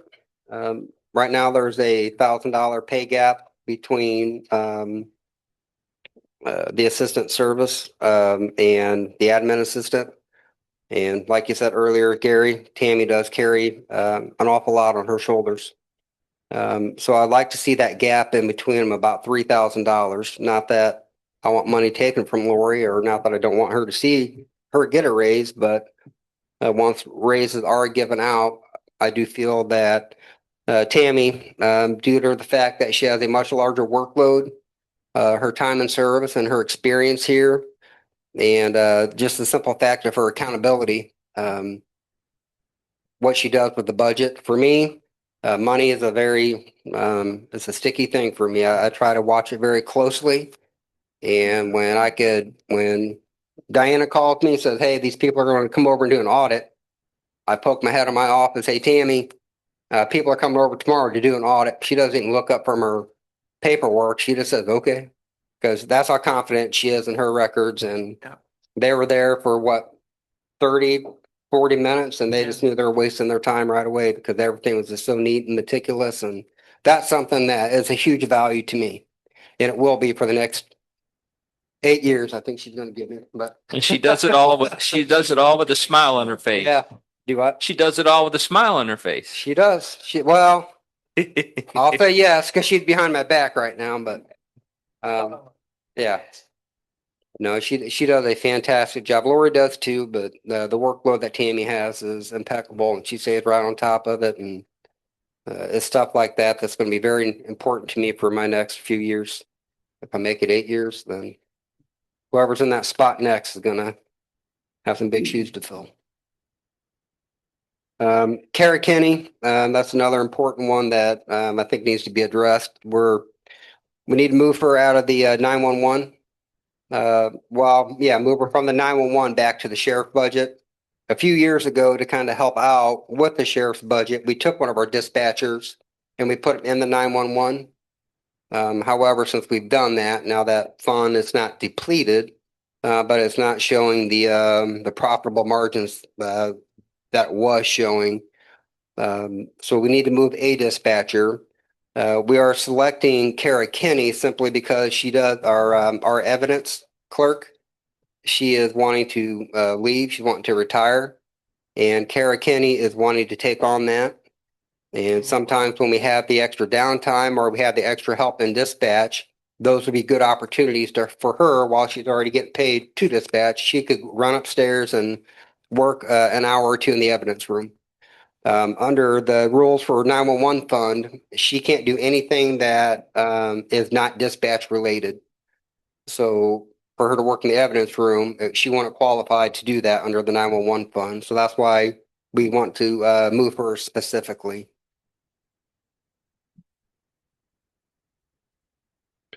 I'm also asking for a dispatch shift differential.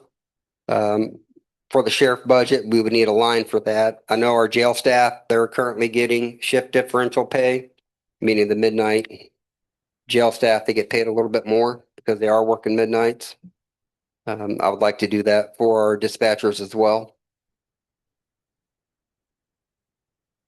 So we need a budget line for that, and for the part-time or the dispatcher that are in the 911 operator fund, we need a $4,500 increase for that to cover all those. That's $6,000 total. That would cover the different midnight dispatchers that we have. To give them that little extra for coming in and working those night So shifts. who are the dispatchers that we should be looking at? Can you give me those names? Yes. Aaron Denton, Joe Wolf, Yes. Where are they at? What budget are they in? combination of. Yeah, I think one of those are in the 911 fund. Sorry about that. The dispatch or the sheriff's budget, and three of them, I believe, are out of the 911 fund. What are their names again? Aaron Denton. Keith Stansu. Joe Wolf. And Kelly Jones.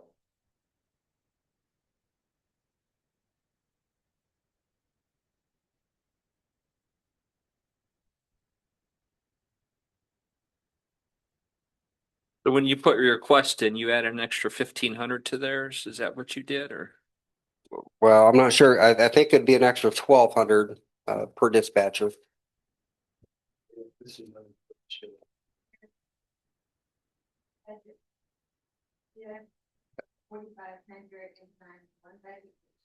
Yeah, you're right. It would be 1,500. Sorry about that.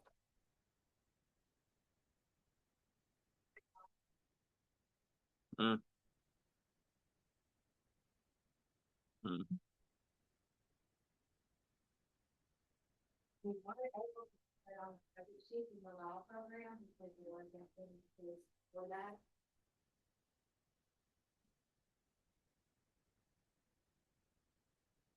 Yeah, I'm not sure how we do that. We're gonna do something like that.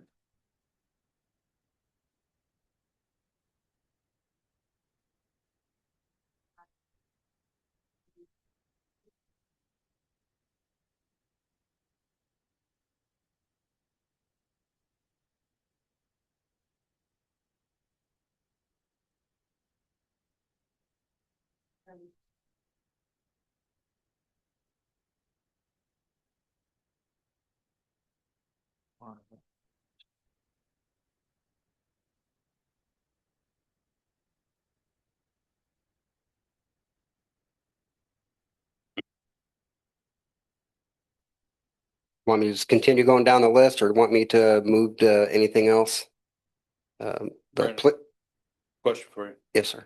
Part-time secretary in the sheriff's budget. Is that the annex? No, that would be The one Andy was at the annex.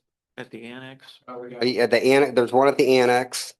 The part. Yep. Yes.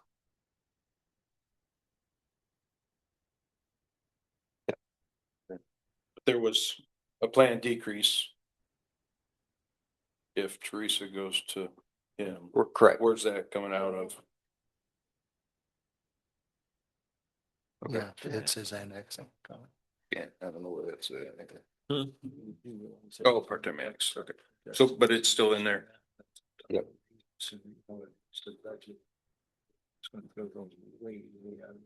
Okay, thank you.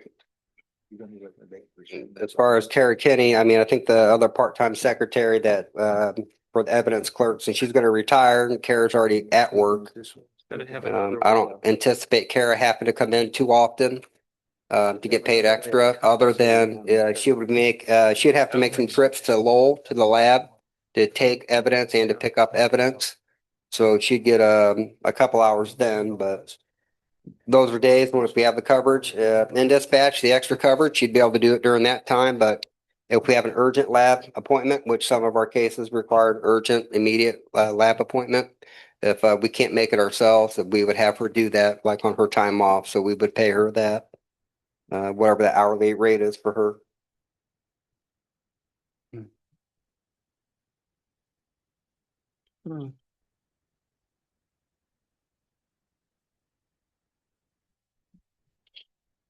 The police pension,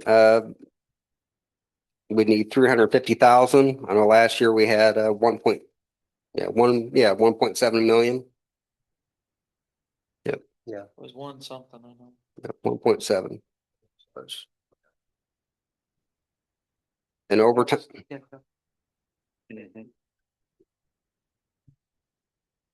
An overtime increase from 30,000 to 40,000, which is a $10,000 increase. Straight time increase from 45,000 to 50,000, $5,000 increase. I know in the portal, we didn't, list jail salaries. This information didn't, come to my ears until after we had already done all that. Until we actually just lost one of our jail officers. We had a 3-year jail officer. She just left to go work at community corrections. And she's getting a $3,000 pay raise for going there. I'm not sure, according to Gateway, all the, jail staff out there, the community corrections employees are starting out at 53,000. I believe ours are starting out at 48,000. Also, the sheriff informed me that, last year, I know that the jail staff is on a matrix system as well. Last year, none of them, received their matrix bump. They got the raises, the same county raises that everybody else got, but the matrix bumps they did not get. No, so I guess I'm kind of looking at two things. If we could get them caught up from last year and get them caught up for this year. Or if we, want to continue on with the matrix, it'd be nice to start them out at 53,000 so we don't lose any more employees to community corrections. If you look at the job descriptions, our jail staff is far busier than community corrections. They do far more. We still do a lot of transports for community corrections. We're still doing some of their work. So, I do believe our Jasper County Jail employees deserve at least the same, if not more, pay than community corrections. So I'm not sure if that's something you guys can consider or if that's something we need to work on a different time, but to prevent us from losing any more jail staff to community corrections. And I know community corrections, they got a pay raise a little while ago to try to keep us from stealing employees from them. That's just kind of how it works back and forth. So if we could get them on an even plane with each other, I think we could stop doing that. Any questions on that, or do you guys need anything further on that? Would you say they started that? 53,000. That's according to Gateway. I don't have any notes from the auditor. I don't have any notes from anywhere else. Just looking at Gateway to see if their prices are what their salary is, and based on the employee that left to go work there, that is what she's starting out at.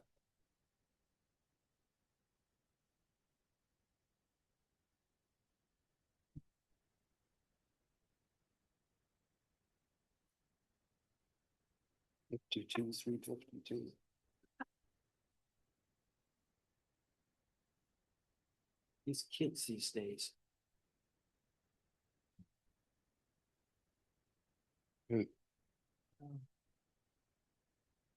So for part-time control, an increase from 80,000 to 85,000 is the $5,000 increase. Part-time pay increase, $1 an hour. We'll have 2 employees that are getting that. We get one that has $1 an hour. 2 would get, they'd all 3 get $1 an hour. 2 of them would be getting $21 an hour, and 1 would be getting paid $23.50 an hour. The jail overtime increased from 20,000 to 25,000. Currently, our jail staff was down 3 employees, and they have to hire 3. They have to train. Some of them have to come in and work some overtime shifts. So we went through a lot of overtime, and again, part of our medical problems are we get an inmate that comes out to Jasper County. They can't treat them. They send them down to Indianapolis, and now we have jailers down there in Indianapolis at a hospital 24/7 for a week while this inmate's down there. So that's something else that we incur a lot of overtime costs that way.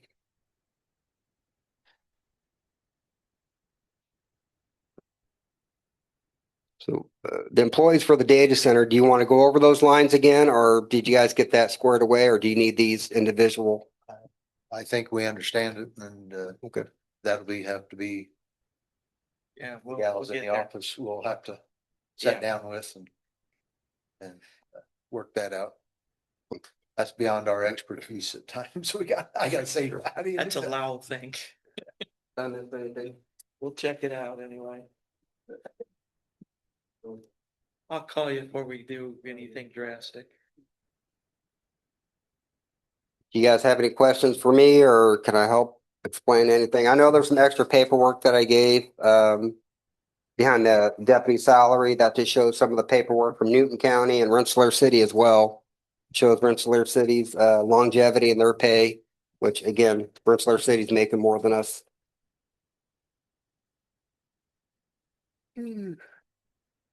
I think we'll have some questions for them, but I don't have any right now. I don't know about anybody else, but Yeah, we will have, I'm sure, but we'll give you a call or reach out to you. All right, you guys got my email. If you guys need my phone number, if you don't have it, let me know. I'll be sure to get it to you.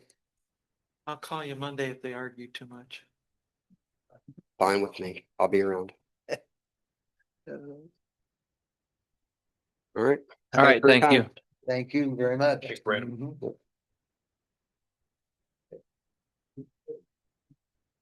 I can't believe it's 9:45. And we're not adjourning, we're continuing until tomorrow, so do we have to have a motion to continue, or we just continue? I make a motion to continue. Brian. Who's gonna second it? Okay, been moved and second, we continue at 8:30 tomorrow morning with Jack Haberlin and Ed Kane. All in favor, say aye. Aye. Aye. Thank you, guys. No. Stay here. Stay here all night then, right? Leave everything lay right here, right? All of this money we're being paid for. What is it? This is that insurance.